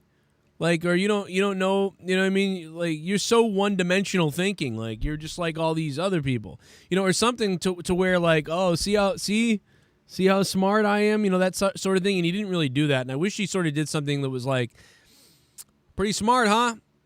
You got all your focus in here on us. You forgot to look behind you. How stupid. And, like, he could have said something like that. And I wish he said something. But instead he sort of acted like he was, happy those people came out and attacked and now we don't have to do anything. Which is like, so they acted on their own. But I thought he should have been the one to proclaim, like, hey, whatever. It's stupid anyway. The point was he's good on a promo. That's really the only thing we learned here was, hey, Dan Lambert's funny on the promo. He's a good heel. Okay, that's it. That's all we learned, really. Yeah. Which is fine. I like this. Are sitting at home in your mother's basement playing Dungeons and Dragons and looking up some really creepy shit on the dark web. You're not here because you're hardcore. That was awesome. I'm sorry. That was fire. I love this guy. Yeah. And then, like I said, we had the Jericho match. Obviously, the last labor of Jericho. Jericho comes out to the crowd singing for him after MJF makes his big entrance. Even the pyro for Jericho seemed bigger. Jake, I got to interrupt you for a second. Uh-oh. It seems like we could be in trouble. Don't tell me this is going to happen on Friday night and take the power out. Uh-oh. As we're trying to watch CM Punk show up, but there is a gigantic penis heading right for New England. Oh, no. Yes, Are you aware look at of that. this? I was not, but It's look a at that. gigantic dick coming right at us.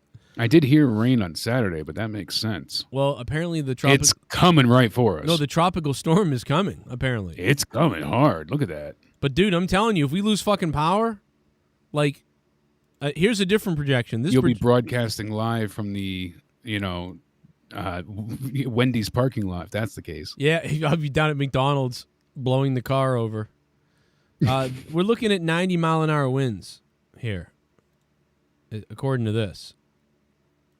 So, I don't know. This could get weird. I don't know when this is going to come. Oh, I know when it'll come. Keep straight. It says Monday, 8 p.m., I think. Oh, Monday? Is that what it said? That what it said for I can't Boston? read. Okay, I don't mind. Go ahead, come Monday. I don't care. Come Monday. Yeah, we don't care about Raw. I'll for be sure. all right. Yeah, in fact, take us down for Raw. It'd be much funnier if I was outside with my phone. By the way, speaking of my phone, do you know how my phone so my mobile data on my phone stops working. I call Verizon. I'm talking to them forever. They fix it. They go, okay, we're going to send you a new phone, blah, blah, blah. They send me a phone. So here's my old phone that doesn't work anymore, except for it works on Wi-Fi. So all my stuff is dinging and danging on Wi-Fi. Note 20S Ultra or Note 20 Ultra. Here it is. A lot of money. It's the best phone ever, big camera, whatever. So they go, we're going to send you the exact same phone. You'll be all set, blah, blah, blah. They send it to the wrong address. I got to go pick it up. I get it. Then I look at it and I go, this is a Note 10. They sent me the wrong fucking phone. So then I take the SIM card out of this, put it into this so I can make calls at least, but now I don't have all the apps downloaded. So I download a few things I need. So now I've got two phones. I got like $2,000 worth of phone right here, and they're both fucking wrong. This one doesn't work. This one's the wrong phone. And so now I have to wait till tomorrow to call their tech support to tell them you sent me the wrong phone. Now you need to send me another phone, and I'm going to have to send them back two phones. God damn it. And I can't get nothing right. Instacart delivered the wrong address the other day, like way up the road. They had to redeliver it today, which didn't get here till 6 p.m. We all didn't have milk. And, DoorDash can't get shit right. Like, what's going on? Like, what it's like everything became retarded all within 1 week for me. Welcome to my life. Get me I know this is like your life medically, like, or something, or like whatever. Oh, with everything, not just medically. Oh, my everything. God. Like, you know what it is, I'm Jake? on the phone constantly. Nothing. No, not I was gets winning fucked up. so hard. That's why I'm mad, because I was winning for the last year. Dude, the whole pandemic, the last year and a half, DoorDash, 100%. Instacart, 100%. My cell phone stuff, like, always, everything was great. Nothing was wrong. Everything worked. I had a year and a half of, like, amazing luck, Jake. Amazing streak. I'm afraid if I ask life for a break, they'll break my neck. Yeah, no. You're due for a break. A good break. Good break. That'll be my wrist or my ankle. I am due for some shit luck at this point. So here I got to go for another surgical procedure at 8 a.m. tomorrow morning. There you go. It's going to be a fun day. Cut me up, brother. I got to be back in for the actual infusion center by 2:30. Let's hope you're at the fucking get to see the show Friday night. You're not passed out and some kind of like lobotomized. If you don't kill me by then. I mean, this shit's crazy. I mean, ridiculous. I'm waiting any day for an IRS person to arrest me or something. But that's about it for that. We get the main event. We'll talk about the camera. What do you think about MJF's middle finger camera move? A lot of people had a lot to say about that. Did you enjoy that? I did indeed. You know, it was kind of like the Rock Austin thing a little bit. Yeah, they've done it. They've already mocked that too before. Other people have already done it. It's kind of been done to death in a way, but it wasn't terrible. Yeah, it was funny. It looked really good if that was live. The way they did the whole thing, it was pretty goddamn good for live. Yeah, no doubt about it. And as I said before as well, you know, Friday we've got another 3 promised matches that seem like it'll be damn good. Moxley and Garcia. Daniel Garcia's been impressive so far. Jade Cargill, when's the last time we've seen her in action? I know she was out in Dark or one of the 2 shows. Dark recently. She had Elevation. She didn't look whatever. good. Everybody called her that botch bitch or something like that. So we'll see what I'm happens that botch, now. they were calling her. Oh, lovely. That'll be something to go back and see. But she's taking on Kiera Hogan, so that's interesting. And then, as we said, Private Party, Jurassic Express, and the Tag Team Eliminator. That'll be good like always. Followed by Joe having the IRS and FBI knocking on his door. Hell of a Friday. It'll be a hell of a Friday night. We got a donation. Shit, Plus, debut a Punk. Beard Gang tipped $3. What's up, Beard Smoke Gang? 'em if you got 'em. Smoke 'em if you got 'em, baby. Light it up. Beard Gang is getting high as hell right now. Oh, shit. Now, I don't know what to give this night. It was like the tale of 2 shows. The first hour, you know, with the 3 matches and the Lambert segment was really quite damn entertaining. And then as soon as we got out of that and we got into pretty much everything after the Young Bucks match, it just went downhill, as we said. Even Britt Baker with her promo wasn't great. It was okay, but I don't have any cares about Jamie Hayter. Another accent, you know, yay. And then the Matt Hardy crap, didn't care about.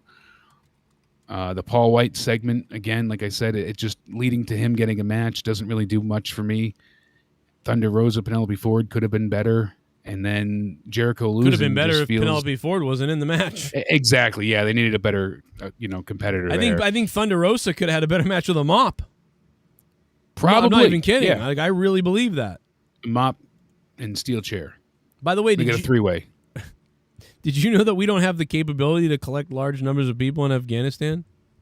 I know. Who would have thunk it? Did you know that, guys? Those poor pilots that are apparently like having severe mental issues, which I don't know how I would have dealt with it. But seeing people strap their belts to the side of your plane, yep, and falling off or freezing to death in that high altitude, they said they had people just frozen bodies on the side of their plane, and they were already overweight and had to be refueled. I thought we were America. I thought we had the biggest army, navy, whatever. We don't have the capability to collect large numbers of people. Don't we have a missile that could be fired from here and end up their asshole? Like, we don't have right all that money spent on the military, and I just, like, if you don't want to, be honest, say that, you know what, we're just leaving them there to die. I mean, Biden said that. Why can't these guys say it? Biden was like, "Yep, nope." But these guys won't say, these guys are like, we don't have the capability. I don't believe Biden's you. like, we should have left a long time ago. Well, yeah, no shit.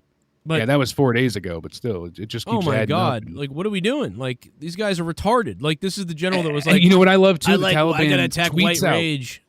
Joe, they have a Twitter. The Taliban tweets out, anybody that worked for the United States or Department of Defense, we will not be knocking down your door. We'll be friendly. You don't have to live in fear. Come to us and we'll work it out, and don't you worry about it. What do? They take the translator. They bring him out. They cut his arms off. They burn his DOD ID into his chest and then behead him. Right. And they didn't knock down his door, though. They're on Twitter. They're on Twitter. Donald Trump, not on Twitter, but the Taliban is. What does that tell Twitter. you? The government and Twitter are the Taliban. In a violent but mostly peaceful protest. They're yelling death to America, but they're so nice. That clip kills me. Like, I love this. What a time to be alive. I'm banned on Twitter, and so is Trump, but the Taliban isn't. Yeah. I never burned something into someone and cut someone's arms off. Is that what I have to do? Do I need to go cut someone's arms off and burn something into them so I can be on Twitter? Is that what I got to do? Apparently. Wacky Racers, that's what it is. I couldn't remember the Hanna-Barbera cartoon. Wacky Racers. Thank you, Andy Lecht on Twitter. Dick Dastardly was the villain. I wish I could fucking fight that army general. Like, oh my like god, right? Because he just has said some of the most offensively ridiculous things. He's more worried about white rage. than any of this. He's like, I got to go find that white rage I've been looking for. You're going to see some white rage, General. I'm going to rip those fucking decorations off your goddamn fucking chest and stuff them up your ass, you cocksucker. Then I'm going to make that my Twitter picture. Your fucking goddamn credentials jammed up your ass is going to be my Twitter photo. Now, New Zealand has 11 new cases of COVID, bringing their numbers to 21. So they locked down the whole country again. Snap lockdown instantly. At 11:59 p.m. on Tuesday, after the first COVID case in 6 months was detected in the country's most populous city in Auckland, they went ahead and they closed the city. The lockdown will be 7 days. Oh. Hey, we and know then we know 3 someone days out for the there. rest of the country. We know someone in that area. I forget who it is though. There's a couple of people that actually tune into the show, but There's some people. Oh man, fuck. Anyway, that's I'm crazy. so bad with names. But it's just funny how We're here I'm having a great we time. had thousands of new cases every day. They have 20 and shut the country down. Yeah. The numbers for Connecticut today alone were very high than anything before, and lo and behold, it's How's like Mass they're doing? worried about 20. We haven't had a death. We had 7 days and no death in Mass, which is crazy. I wonder if the stats are still at that. They might. Someone's had to have died at this point. Otherwise, we're going to be a record. Let's see. Oh, somebody died. Yep, somebody died finally. One death. Can you believe that? Dude, Massachusetts had no deaths for like, I don't know how many you guys have had, but look at this. We've had 881 new cases today alone. July 8th. Okay, wait a minute. July 19th. July 27th. August 2nd. The last death was August 2nd. So we had 2 deaths today, actually. 2 deaths yesterday. 2 deaths. But there have been no deaths for a long time. Wow. That's Massachusetts. That's a good thing. And even though Florida has 25,000 cases, they're averaging about 120 deaths a day, I think, which is... Yeah, it's less killing people. Now it's just messing up people's lives more than anything. It's not... When you think about Florida, it's actually kind of miracle-ish because... Not miracle-ish, it's terrible to say, but Florida has... Yeah, that it's not 40, more deaths and more cases. But Florida has 40 times the elderly that anyone else has. 40 Greg times. Abbott just tested positive from Texas, so that's, Damn. I thought I had it the other day, and then I realized it was allergies. Like, my allergies were so bad, I went to bed last night at 2 a.m., I think it was. And I did wake up and tweet a few times, like, so if people saw me on Twitter, it's because I was waking up. I went to bed at 2 a.m., and I slept. I didn't wake up until 1 p.m. I kept waking up for different things. Like, my kids woke me up in the morning, and I made food. I went back to bed. Like, I couldn't fucking stay up. And I was like, dude, something's wrong with me. I definitely got something. And then I realized I just woke up and was all right. And I was like, oh, dude, it's allergies. My eyes were burning. And Leah's the one that tipped me off. Leah goes, because Leah's got bad allergies. Now I think my allergies are worse than hers. But she goes, oh, my allergies are on fire today. And I'm like, really? I'm like, that's what it is. I've got goddamn allergies. And I saw the pollen all over the grill. And I was like, oh, that's what's going on. I've got... Some reason I miss. Some reason I miss. Some reason I miss phoning you from a phone booth. I miss phone booths. I miss phone booths. I miss phoning you from a fucking phone booth. I miss phone booths. I miss phoning you. I miss phoning you from a fucking phone booth. Phone booth is better than Judas, smiley face. Oh, man, imagine coming out to phone booth as your theme. That'd be cool. Yeah, no, that's a banger. Let's go. Furry balls plop menacingly on the table. And then every time you're in Philly, you break out the gritty number, Let's get gritty. break out that number. Oh, dude, I'd lose it if I could come out to gritty. Yeah. Oh, my God. In Philly, yeah, I would only come out to it in Philly. What's up, Jokubus? Sirkauskas. Probably means like death to... Yeah, the killed the woman for not wearing her burqa in public the same day it vows to honor women's rights. They tell women, we're going to honor women's rights and we're going to have you... Bum. What are they, Antifa? Islam. That QT Marshall promo on AEW was hilarious. You should play it, Joe. I did not hear that, so I got... Is that D. Welsh? Yeah, he was telling us in the chat to play it earlier. Yeah, I got to listen to it. It is. He did do a good job. You know, as I said, he's good at his promos for sure. He's just not exciting in the ring. But I didn't hear it. It's just funny how twice now the Taliban's like, you know, come to us and there'll be no What are they, stupid? punishments, no worries at all. And people show up and then they kill them. Yeah, what are they, dumb? Like, who would do that? Like, come, let's go to them. Yeah, Women's rights will be there. The women are like, cool. Yeah, I don't think so. Done for instantly. They were like, let's go ride these amusement things to make everyone think we're funny and stuff. Like, yeah, there's videos of them stomping on the translators that worked for Americans. Yeah. Just all of it. That was the best part when they hunted down the families of the translator. Wow, but all you see is the videos of them riding bumper cars, and yeah, well, that gets played over and over. CNN and it Twitter makes them look less threatening. CNN and Twitter are working with the Taliban, so that's what I'm saying. It makes them look less threatening. Exactly. Yeah. That's why I mean, before, listen, gunshots heard is CNN on the streets of Taliban. You know, they're seeing gunshots, but she's saying right then and there, oh, but they're still friendly, right? It's mostly peaceful. She's literally gets down on the ground because they're firing shots at her head. Yeah.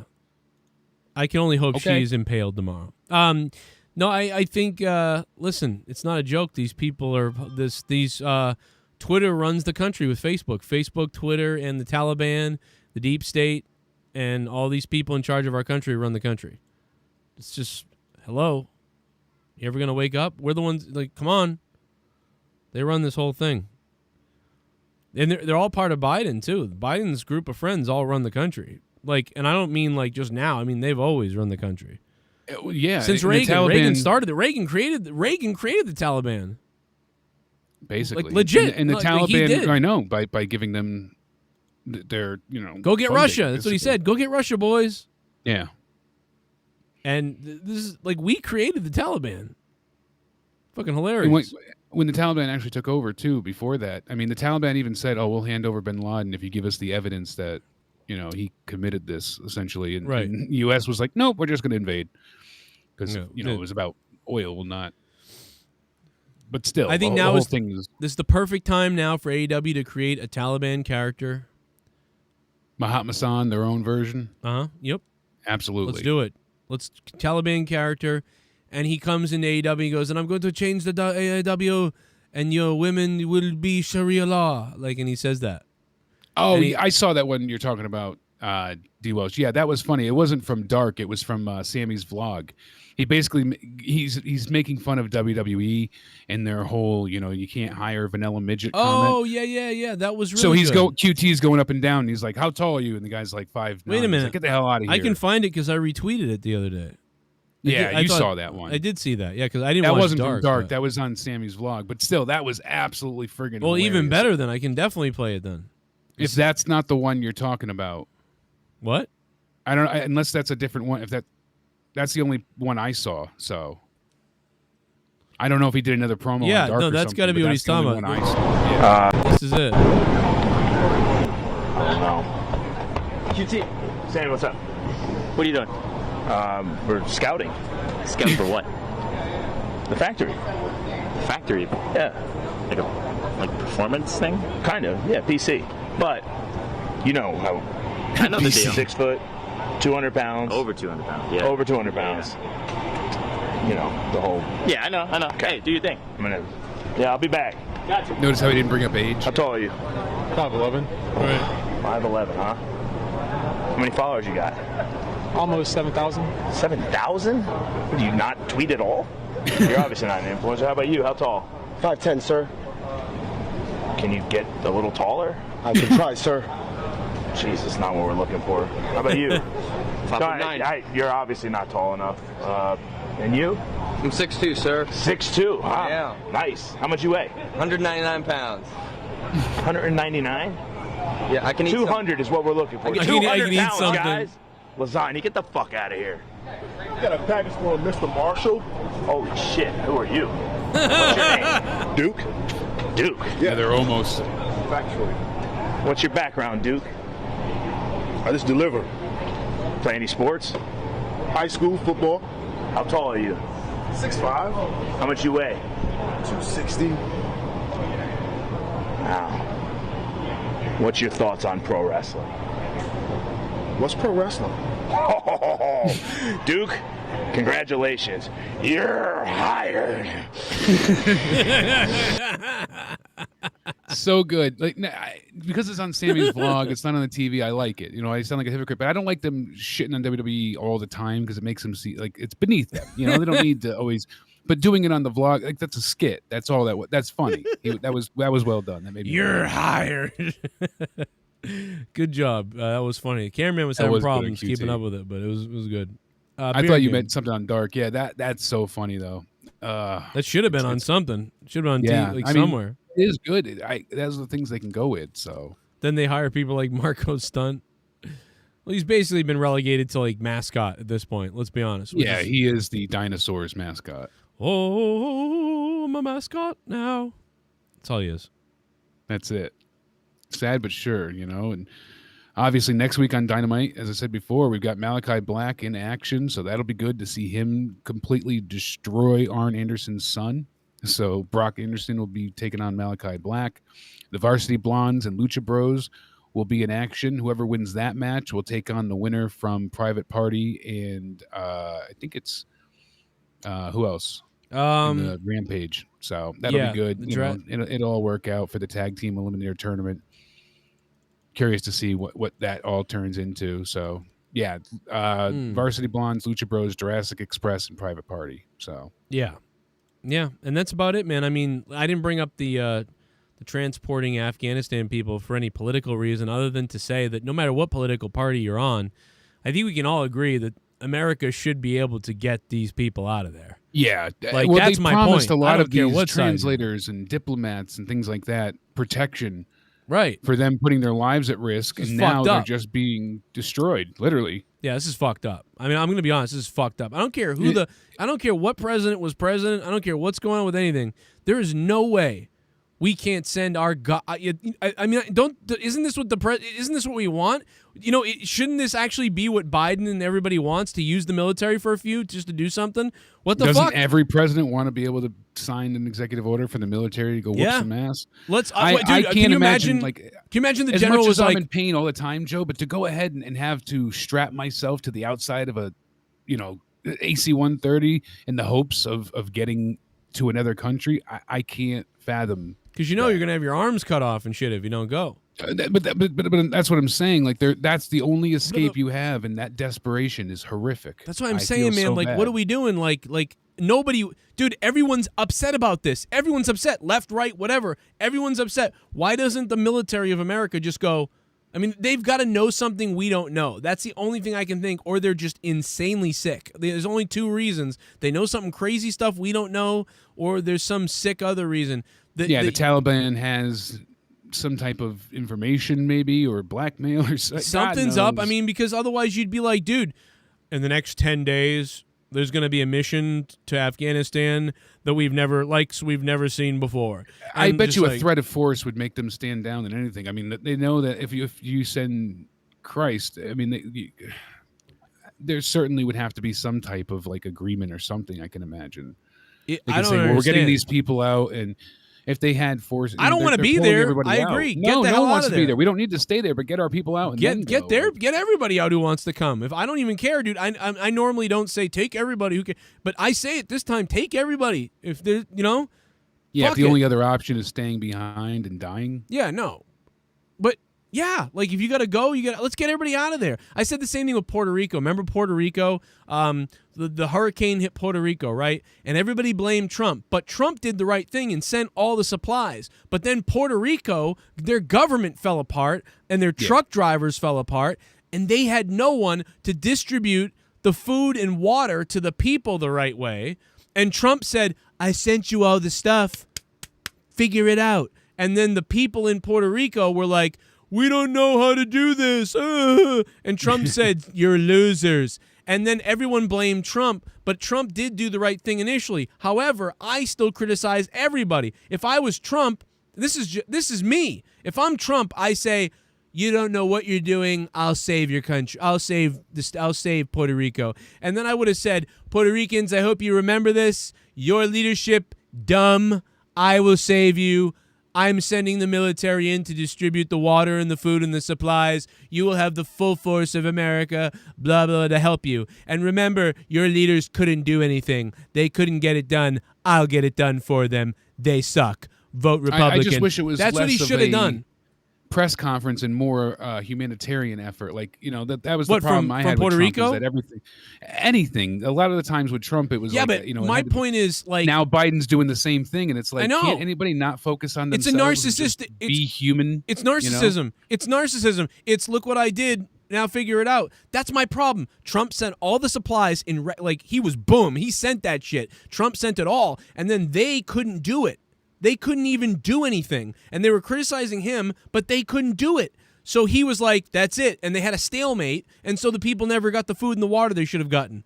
And so the point is, if I'm the leader, if Joe Cronin's the leader, I'm not going to be like, oh, your government's stupid. I'm going to show you how stupid you are. There's all your stuff. Figure it out. See, it's not me. I sent you the stuff and you don't know how to do it. No, I would have said, I don't care who knows how to do what. I'm saving everybody. I'm getting the water out to everybody. We're doing everything. So, like, that's what I would do with Afghanistan. I don't give a shit. We're saving everybody. Let's go. We get the goddamn U.S. military. We're going to be fucking heroes. We're going to get those people out of there. We're going to fuck up you know what? Fuck you, Taliban. We've had enough of this shit. But there's got to be some other thing going on.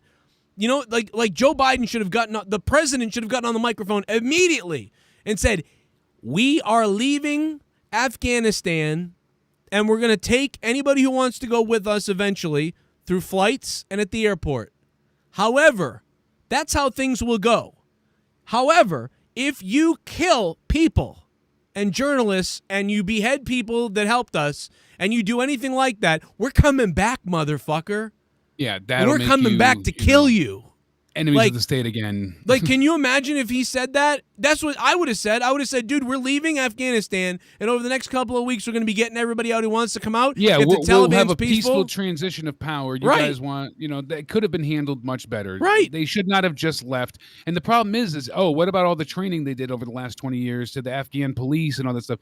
Well, the thing is, as you know, nothing is close together in Afghanistan, and they use the Air Force for everything. They had an Air Force base a half a mile away from another Air Force base that they wouldn't even drive to. They just fly back and forth. That was all. It was all fake. All that training stuff was nothing. But what I'm saying is, when they pulled out all of our technology, what did you think was going to happen? Well, how did people not expect this to happen? I mean, we were mining all those minerals that were there. I guarantee it. Obviously, all but that training and stuff was it wasn't actual trade. We were just doing it for them until we're not. The generals have come out and said yesterday. One of them came out and said we didn't know what the fuck we were there, like what we were doing. Like, they just sat there on these bases, so they trained people because the presence was there. Yeah, they were just training people for no reason, so they could say they were there for a reason. That's all it was. They were really doing it. Afghan police and armies that they were supposed to be helping. But the thing is, as soon as you took our Air Force out and our reconnaissance planes and our supplies and all of the people that were contractors that were fixing your tanks, planes, and automobiles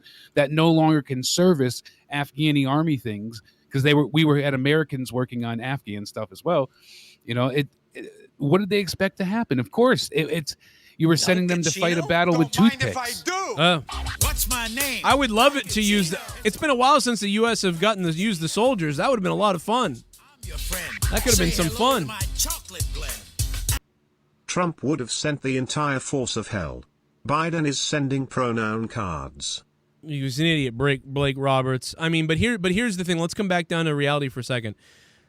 If you do that, you are getting a bunch of American soldiers probably killed, all to just basically be like, no, you don't send them the people over there. You send the Call of Duty drones.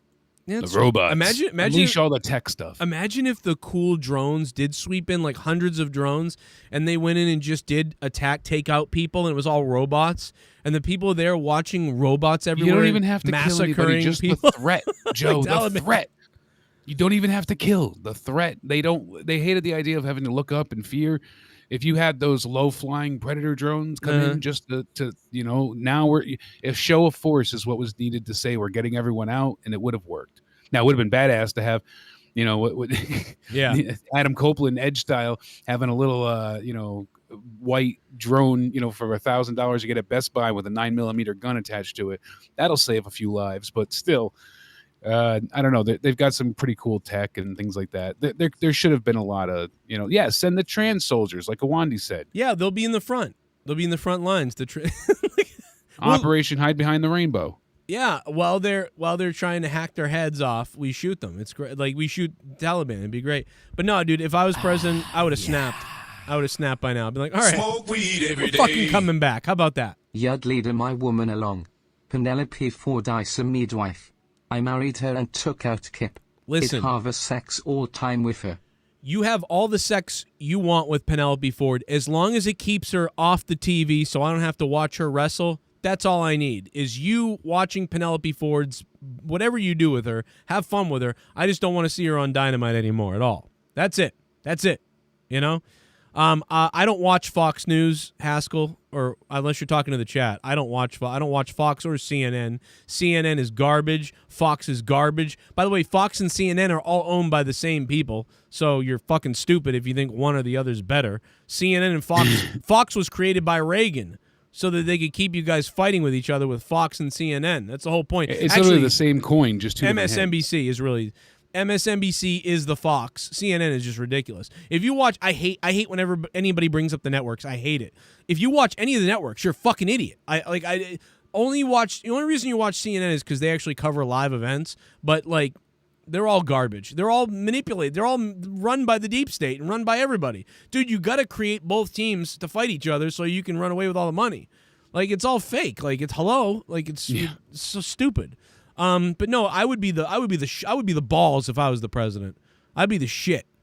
That'd been great. I would have loved to get on and say, we're doing this. Taliban, if you don't kill people and you give us 15 days to get out of here, nothing will happen to you. You can have everything. It's going to be a great time for you, Taliban. But if you don't, we will show up and we will cut you in the fucking pieces. Try it.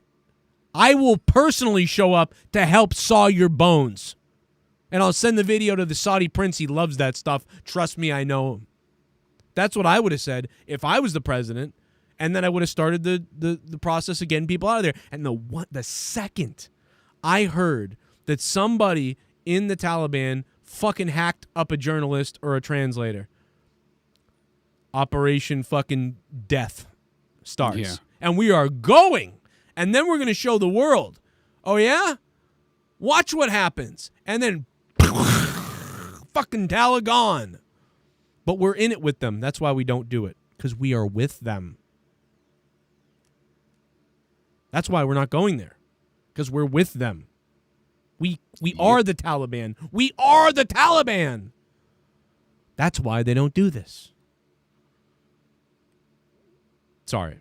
I know that I just have fun ranting about it. It's so obvious. It's if we're gonna get anything, I'd rather have them kidnap the Briscoes from Ring of Honor and bring them into AEW. Imagine so good challenge for tag teams. Imagine the Briscoes in a medieval what do you call it? LARPing. Yeah. But you tell the the role play. Yeah. You tell the Briscoes. The Briscoes are like in a locker room. They're like, I'm really getting mad at the Taliban images and what we're seeing in Afghanistan. I want to go there. I want to do something. So you give them like swords, and you tell them they can only take swords, and then you drop them off at a LARPing event, and they kill all the LARPers, and they think they're kill doing everybody, great. And then they'd start fighting with each other again. Yeah, and then in the morning you tell the LARPers they got to wear these like weird rags and these things, and they're like, "What? This isn't." Did you see their brotherly battle that they had recently? Yeah, where they fought at their own chicken coop, basically, at their own farm. No. Do they eat the chickens live? Everything but. They beat the hell out of each other. They started having infighting. So the father basically did one of the I'm going to lock you in a room and you're going to work it out type things. And it turned into gold. It was so entertaining. It was funny. These two beat the living snot out of each other, and it basically, concludes with them being a team again. But it was just so well done. And as far as cinematic matches go, it was less cinematic and more just them knocking the sense out of each other. Brutality type of shit. Yeah. I like, but in the best way possible. I mean, they told a great story with this as well. So it wasn't all just violence either. Okay, I'll check it out. I haven't seen it yet. Yeah, definitely worth. I've always liked. liked. I don't watch liked much the Ring of Briscoe Honor brothers. anymore. I mean, Ring of Honor for me, I was huge into in 2005, 6, 7, and then just got out of it. Duncachino suit tonight, beautiful. Yeah, like I said, and him possibly hurting his foot with those expensive loafers as well. You know, you got the dress shoes. That was he's funny. wearing a baby blue suit with loafers. Yeah, he's just got the look. We got the love chick him. magnet shirt on Kenny. That's funny. Cookie Monster the week before. I love Duncachino. I was disappointed that Jericho lost, but even if you take that away from it, it still wasn't like a crazy match or anything. It was decent, but Jericho doesn't feel like he is what he once was. I mean, it's certainly lacking. It's still good. It's entertaining, but it's down a few steps, unfortunately. Right. I would give tonight a 6.5 out of 10. I think. I kept going between that and a 7 myself because I really liked the Sammy match. All the way up until he kicked out of the 6:30, I was in love with that match. I hated it. I wish they just didn't have the 6:30 spot at all and had everything else, but great match there. The opening was a hell of a lot of fun with Sting looking like a badass 62-year-old Sting, no selling a table power bomb and getting a double, death lock and death drop. I mean, come on, just badass. So I could see a 6.5 or a 7 for sure. Michael Nakazawa's underwear gave it a 6. So Vintage Wolf gave it a 7. And chat's chiming in slowly but surely. But yeah, it just. There's I like the idea of the Eliminator tournament, but I wish they didn't have the tag match tonight then of Jurassic Express going for the titles. Because then if they end up winning the tournament, it would have been nicer to see that was one of the best then. things of the night, though. That's the problem. If you get rid of that. Yeah, it's such a great match, no doubt. There's only the 4 teams in the Eliminator, and Young Bucks have faced and beaten every one of them. So for a company that usually makes things feel pretty new and refreshing, this feels kind of been there, done that at this point. I wish FTR were still the tag champs, honestly, but right. That'll be a hell of a match, though, to see when they come back. FTR and Pride and Powerful. Yeah, that could be. That'll be a good when they finally get to have their match. So. They got screwed with what's his face's injury. Is he still hurt?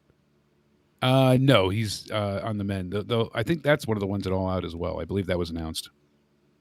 I wonder what's going to happen. Like, I wonder when did they have anything scheduled with them at all? Not yet. So. That's one rumored heavily to be there because right now we have the Women's Casino Battle Royal, and that's what everyone thinking that the Joker is Ruby Riott Soho. This is one of the greatest news things on Twitter I've seen in a while. Chris Jericho says he pitched the idea of hosting Blood and Guts in his backyard during the pandemic. He wanted to do the cage match, side-by-side cage. If they had nowhere to do it, he was going to offer to do it in his backyard. Crazy. That would have been that night great. we have Pac versus Andrade El Idolo. That's just a singles match. That was announced tonight. Kenny and Christian for the AEW title. Paul White against QT, they announced tonight. The Young Bucks versus whoever wins the tag tournament. And that's a steel cage match. That was announced tonight. The Women's Casino Battle Royal, it seems like Ruby's going to be entering as the Joker, so that'll be interesting. And then we're supposedly getting FTR taking on the Usos 2.0. And I believe we're also supposed to get some people are saying it's going to be Daniel Bryan and CM Punk. I don't think that'll happen. I think Daniel Bryan's going to be held off till the September show. I still think it's going to be CM Punk and Darby Allin having a match at All Out. Oh, my, yeah. CM Punk and Darby Allin All Out. I mean, it's in Chicago. That just seems to be. I mean, that'll be the main event over the actual AEW title. Why would Darby Allin call this guy out, basically, and then it doesn't happen? I don't see them having a TV match. Do you? No.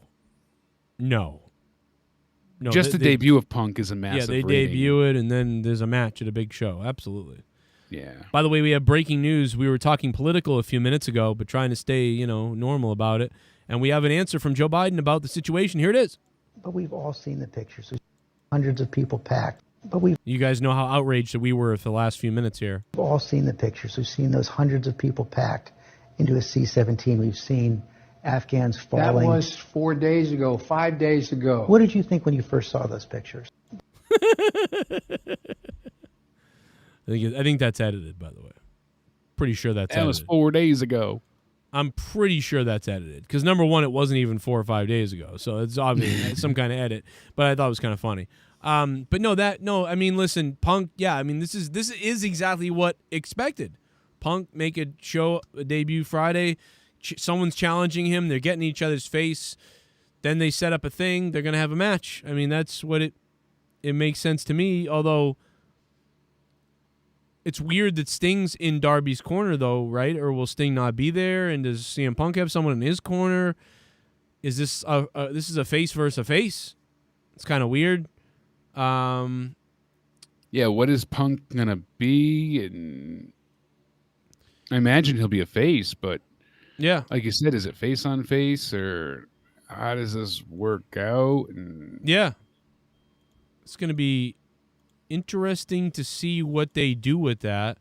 And man, Friday night, I just hope that when I get the COVID shot Thursday, that it doesn't kill you that Friday. it doesn't murder me before I get to see CM Punk and Rampage. Yeah, I Whether just I'm got a not, little like, dizzy, crippled. but that was on the second shot. Yeah, I heard that was worse. Everybody I've spoken to has been fine, except for my sister-in-law and her husband got severe fevers and sick for like a day and a half. Oh, everybody else was completely fine. So let's hope you're in the minority.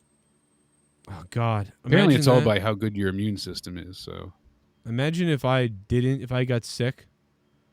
Though that's with what the I'm first saying. shot, I guess it's more uncommon. So it's usually the second shot that you get the reactions to. Hopefully nothing happens, because I think you'll be fine. But. Imagine that not like suffering through watching Rampage sick. Oh yeah, and then been there with Raw. Yeah, it's like I don't mind being there with a Raw maybe or a random whatever, but like not for this big night that we've been waiting for. I come on here like, so I'm almost considering like being like, no, let me get it Monday or another day. I honestly think you'll be fine. I don't think you'll get any symptoms. If it was the second shot, I'd say maybe change the date. But the first one, yeah, most people were perfectly. I pretty much everybody that I knew only had a reaction on the second shot. If they did, it was very rare. Like I said, the only ones I know of are my sister-in-law Tiffany and her husband Dan. Yeah, I heard the second one was the worst one. So, yeah, myself, Danny, Courtney, my mother, her father, her mother, everybody was fine with it. So mothers, brothers, fathers, sons, and brothers, mothers. Yeah, others. exactly. But it's everybody's different. But it's everybody's choice. Don't do it, Joe. Everyone says. I just find it so odd that people are just so against this one. What? The second Yeah, one? my arm was really sore. I thought everybody was being a gigantic vagina because I get needles all the time. I literally get IVs every other day or sometimes, twice a week. And I was like, oh, everybody's complaining about their arms being sore. They just got to be these, bitches. And then I got the shot and I was like, fuck, man, my arm is so... I couldn't even lay on that side for the first day. So, but that's just common with most vaccines. I honestly believe you won't have any symptoms from it. Yeah, I mean, I hope not. It's a big weekend. SummerSlam Saturday. Yeah. Fuck 'em, if you bro. did, I think usually you only get sick for 24 hours. We'll see. We'll see. Everybody's telling you, Joe, don't do it. You got the Alex Jones voice. People are telling me not to do it. 37 votes say get it. I'm lazy. I'm a little skeptical, scared, and lazy. But I've gotten every other vaccine ever in my life. So Exactly. Whatever. But, this is different, obviously. And so I'm like, okay, well, I'm gonna go. But, Leah's like, just go. And I'm like, no, I'm not going to go. But the only reason I'm going is because Leah's sister was like, I'll drive you, which is because, psycho fucking people want to drive people to do it because they're weird. Like Leah's sister who wants to drive me. Yeah. Drive me to get it. So she's going to drive me to get it. There you go. And there is a part of me that hopes in 7 years we all get cancer in our kidneys and they figure out it's because of that. And I can say, told you. I hope so. That way I can say, told you. It would be great to be able to be like. As you die on dialysis. Yep, Like, I told you. Love it. I actually die happy. I'll be honest. At least you didn't die from COVID. Well, 71 votes in so far. 55% say don't get it. So far. So that tells me, 55% of the audience is not inoculated. Yeah, seems That's that way. crazy. I just hate the way everything's been politicized. Yeah, exactly. That's like it shouldn't have been a politics thing. But Well, you know what it is if instead of it was COVID, it was like instead like people's skin was melting and they were dying. if it had a high death rate, it would. No, I mean like think like if the disease would kill 18%, and people what if it was 90% fatal? People would be, you know. Not, yeah, like or even 20%, 20% Oh, fatal. I know, but I'm saying something crazy. And your skin falls off while you're dying of it. Like your asshole turns inside out and your blood leaks through your nose. You'd be lined up to get you'd probably be out of it right now. Yeah, well, think about how bad measles and stuff like that is. COVID's not terrible, but it's the after stuff that's the issue. But that's what I'm saying. Here's a thing that people really didn't understand. The problem with COVID was that not so much of like, oh, you're going to die from it. It was, oh, they're going to overwhelm the hospitals and overwhelm then the hospitals get sick, and then you have no one to take care of the sick people. And like in Texas, that guy that got shot, over 6 times, he's been there for a whole week and hasn't gotten surgery because they didn't have any beds and no room because of all the COVID cases. Poor guy's got bullets inside of him waiting to get the surgery, but can't because they're overrun at the hospitals. So that's the issue. People die of heart attacks, and how many people could have had screenings for cancer that aren't going to go to the hospital because they don't want to get COVID? How many people, that would have had blood tests to rule out, all these different things. That's the issue. So all the preventative care that's been missed out. I can see like it's like, what's it called? Polio. Polio, everyone lined up for it. Like, yeah, that's what I'm saying. Measles, polio, those things were bad because they were devastating. Yeah, polio you'd be paralyzed from, and measles was so contagious. And exactly. But the thing is, like, I don't remember Danny having a choice for vaccinations unless you had a medical or religious exemption. Well, it's public school. You got them. Yeah, it's public school for you. Exactly. But it wasn't an issue then. You didn't have people saying hail the CDC or freaking out. And this thing didn't just come out in 6 months. They've been working on this since SARS has been an issue for well over a decade and some odd years. It wasn't like it was produced in 6 months like some people send to think. Well, the whole world worked on this for 6 months. Well, the whole world worked on something that's already been in progress. Well, they stopped working on it. They stopped working on it. But you never had a epidemic of this proportion where the whole world was affected. So you had everyone come together at once to go ahead and work on something to eradicate it. Right. But and yeah, we talked about the first polio vaccine and how much misinformation there was with that. Yeah, there was other countries that had issues as well, no doubt, because they had different vaccines. That was a long time ago too. Well, that's what I'm saying. The science has changed since then. But can you imagine though? Can you think about it if it was like polio? Everybody would get the shot. Like, you wouldn't even like. I said that. I said originally when even you and other people were saying, "Oh, the death rate is so little." Yeah, the problem is not the death rate; it's the fact that your lungs are ruined afterwards. That it's making people sterile because COVID stores in the balls. I mean, all the long COVID issues that I think are the scariest part of actually dying. I wonder. And I've seen that firsthand. My in-law's cousin, he had his arm, his hand, his foot, and the other leg amputated, all from COVID. Why did he get that? Because of COVID? Because his organs failed, and then it just led to worsening and worsening things. So. Jesus. Now, if that was happening to everybody, then you would line up and get it. But yeah, that's the thing. So it's not though. My arm's gonna hurt. Like when I got the tetanus shot. Remember when the passport thing confuses me too, Joe. Like I get it in one sense, but in order for Danny or anybody to go to school, like you said, public schools, you had to have the flu shot every year. You had to have, all your up to date shots and vaccines, and it's been a part of our lives forever. I've gotten the vaccines, and then I remember being 16 when the chickenpox vaccine came out, and I was like, yeah, sign me up for it, and I still got chickenpox. I got them in college and got really sick. Not always effective, but I still took the chance because I didn't want. And if I didn't get it, it probably would have been worse. Yeah, I ended up with shingles because I was an adult.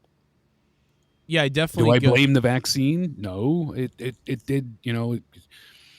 God knows, and it's just the point. But you've always had to, it's not FDA approved. It will be FDA approved.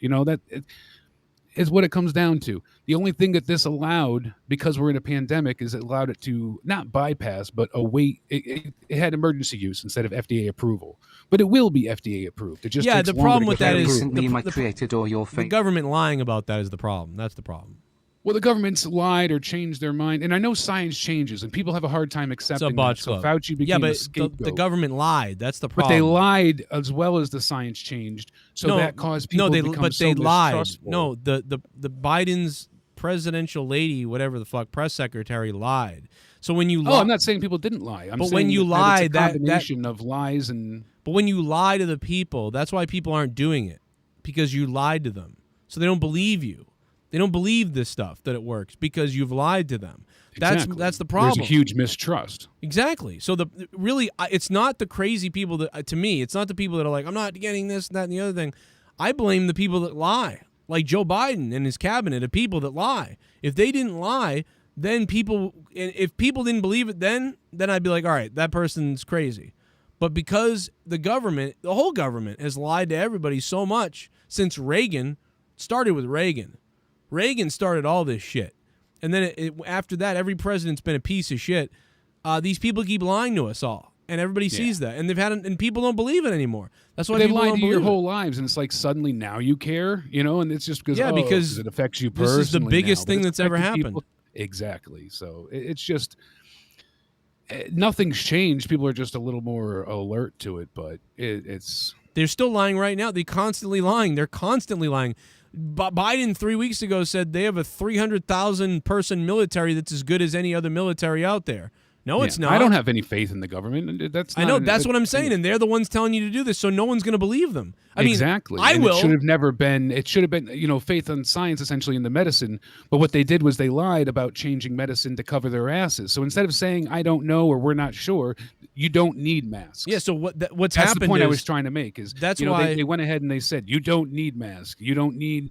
And oh wait, now you do. Now you need two. Now that was so people just don't know what end is up at this point. Yeah, and then they take one little thing that could be true on a theory, and it's easy to get swept up.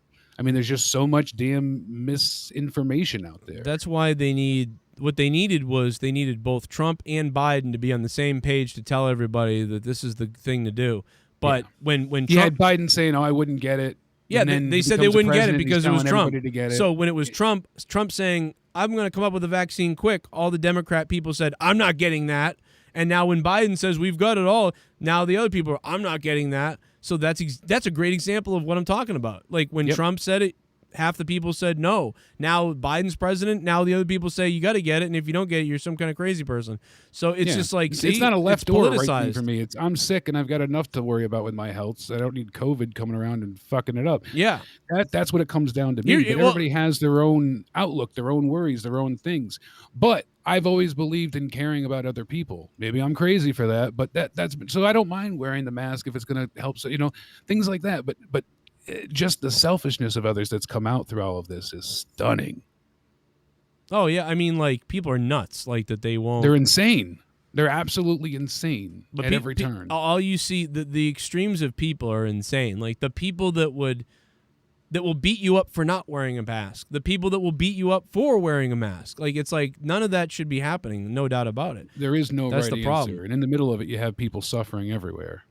Well, that's America sucks right now. And we are primed to be. Well, that's worldwide, and I mean we're seeing that. Right, it is happening all over the world. But I see a lot of my friends being like, everyone's laughing at us. I'm like, what do you mean everyone's laughing at us? Because we were having protests about the mask. I'm like, they're doing that in London and every other place. Like it's happening all over the world. Like what are you talking about? It's happening everywhere. But yeah, the whole world's a mess right now. But I am saying we are right for the picking. Come get us, China. We're ready to go. We're ready to be taken over now. We're divided like crazy. Come get us, China. How long till somebody uses a nuclear weapon? Wouldn't it be fun to see China roll up on the East Coast, or the West Coast rather, and just start taking it? Like, I mean, just start being like, yo, and just take most of it. Like, and then you're like, wow, wow, this is really where we're going. Like, this is going to be, they got California. That'd be hilarious. Like, just see them rolling up. I mean, that would be wild. You know, when you're a kid and you think about, playing Command and Conquer and you're like, oh, wow, this is fun. But I don't actually think we'd actually see a third world war at that point, And now with all these years later and you grow up and you look at it feels more divided than ever. And I say that jokingly, but how long until we see some type of nuclear war? Or don't say it won't happen either. I mean, it doesn't take much. I just want China to take Wisconsin. There we go. Or imagine that California. Wisconsin's now Beijing too.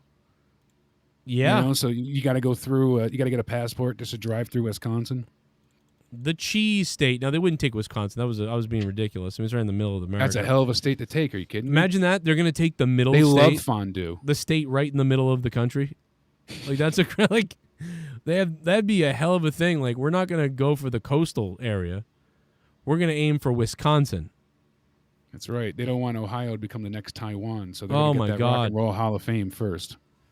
It would be great. By the way, Taliban militants burnt down the amusement park the day after they enjoyed the rides. Remember them driving the bumper cars? Everybody was like, "That's so cute." That was nothing but ashes the next day. They burned it down the next day. Well, they had so much fun. Why would you burn it down? If that is true, that is hilarious. But I don't know. This is coming from. It might be a lie, but it looks like it's true. But it could be a lie. That could be a lie. Somebody verify that. Somebody go verify. That's fucking hilarious if it's true. Anyway, we get done with wrestling, so we started joking about the world's problems now. Jericho, the singing went pretty much the way we thought. Pretty good singing. Yeah, we called it. 8 out of 10 from the crowd. They didn't need to have the lyrics on the screen, thankfully. No, that was the thing. I thought they might do that. That was pretty good. They didn't need it. With the little ball, like bouncing like a karaoke. That would have made it cheap if they did that. So it was really good that people just sang it the right way. Yeah, thankfully that wasn't the case. I was bouncing ball. predicting that ridiculous bouncing ball. At one point, the crowd did get off the page in two separate sections of the song, and then they decided to just go in on the chorus to get back on the page, and it worked. It worked great. And Jericho was a hell of a moment. Jericho actually pointed to the side that was still singing it right.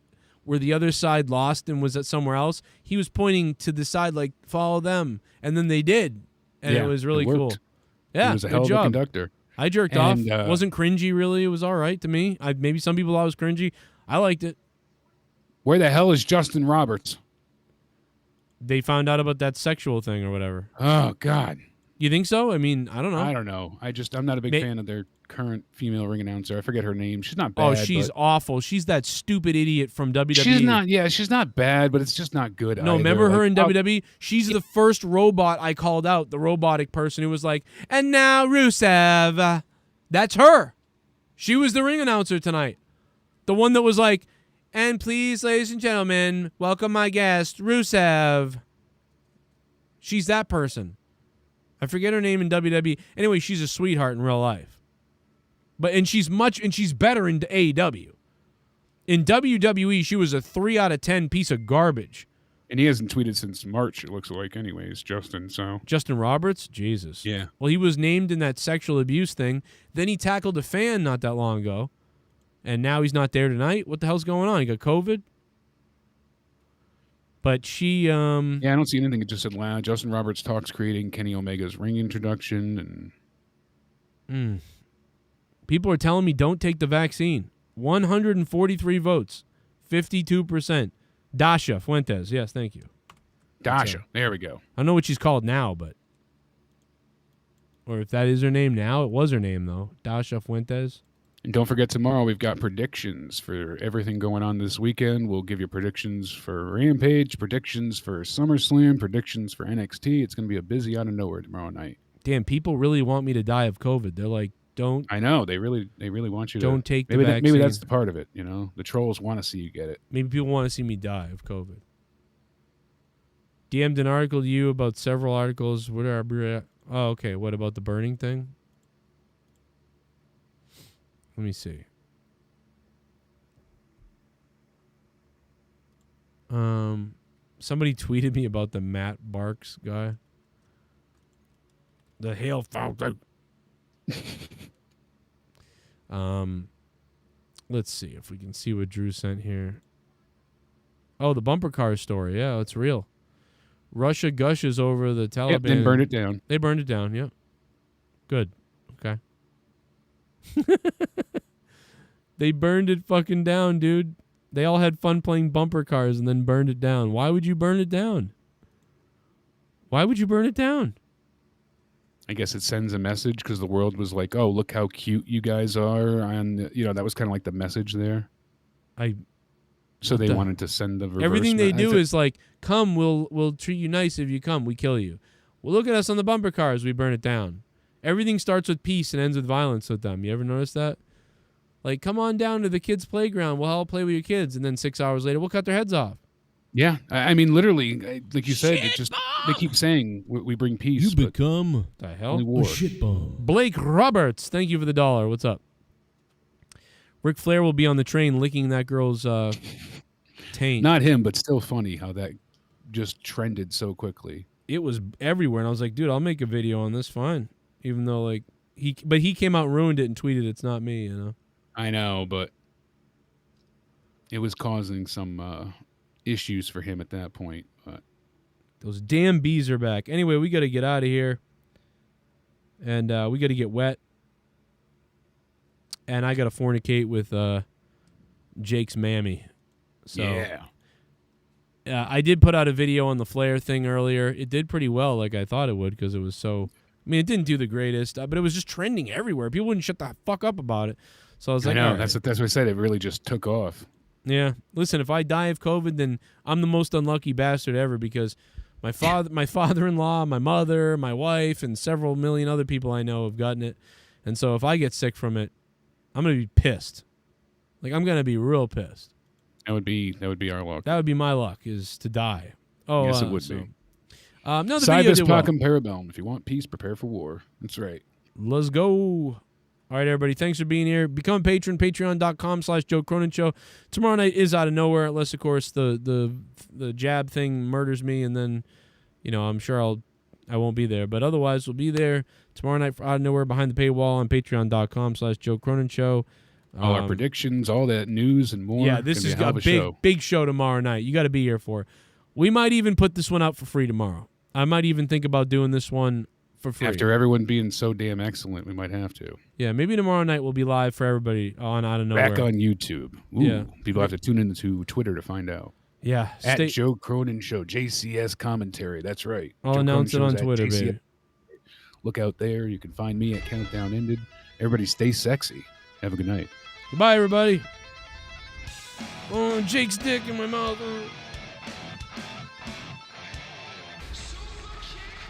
Good night, everybody. Yeah.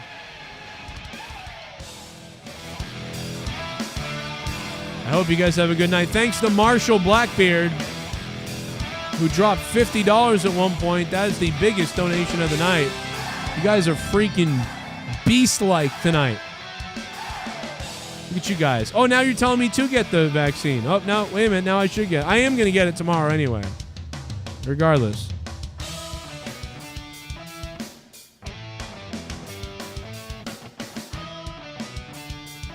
Yeah.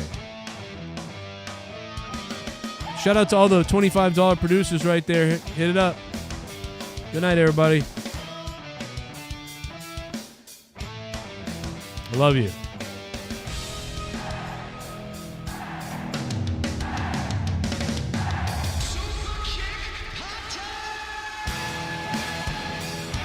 I'll see you when the Dolphins go to hell.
laundry, fell asleep, but they scream woke. We're distracted by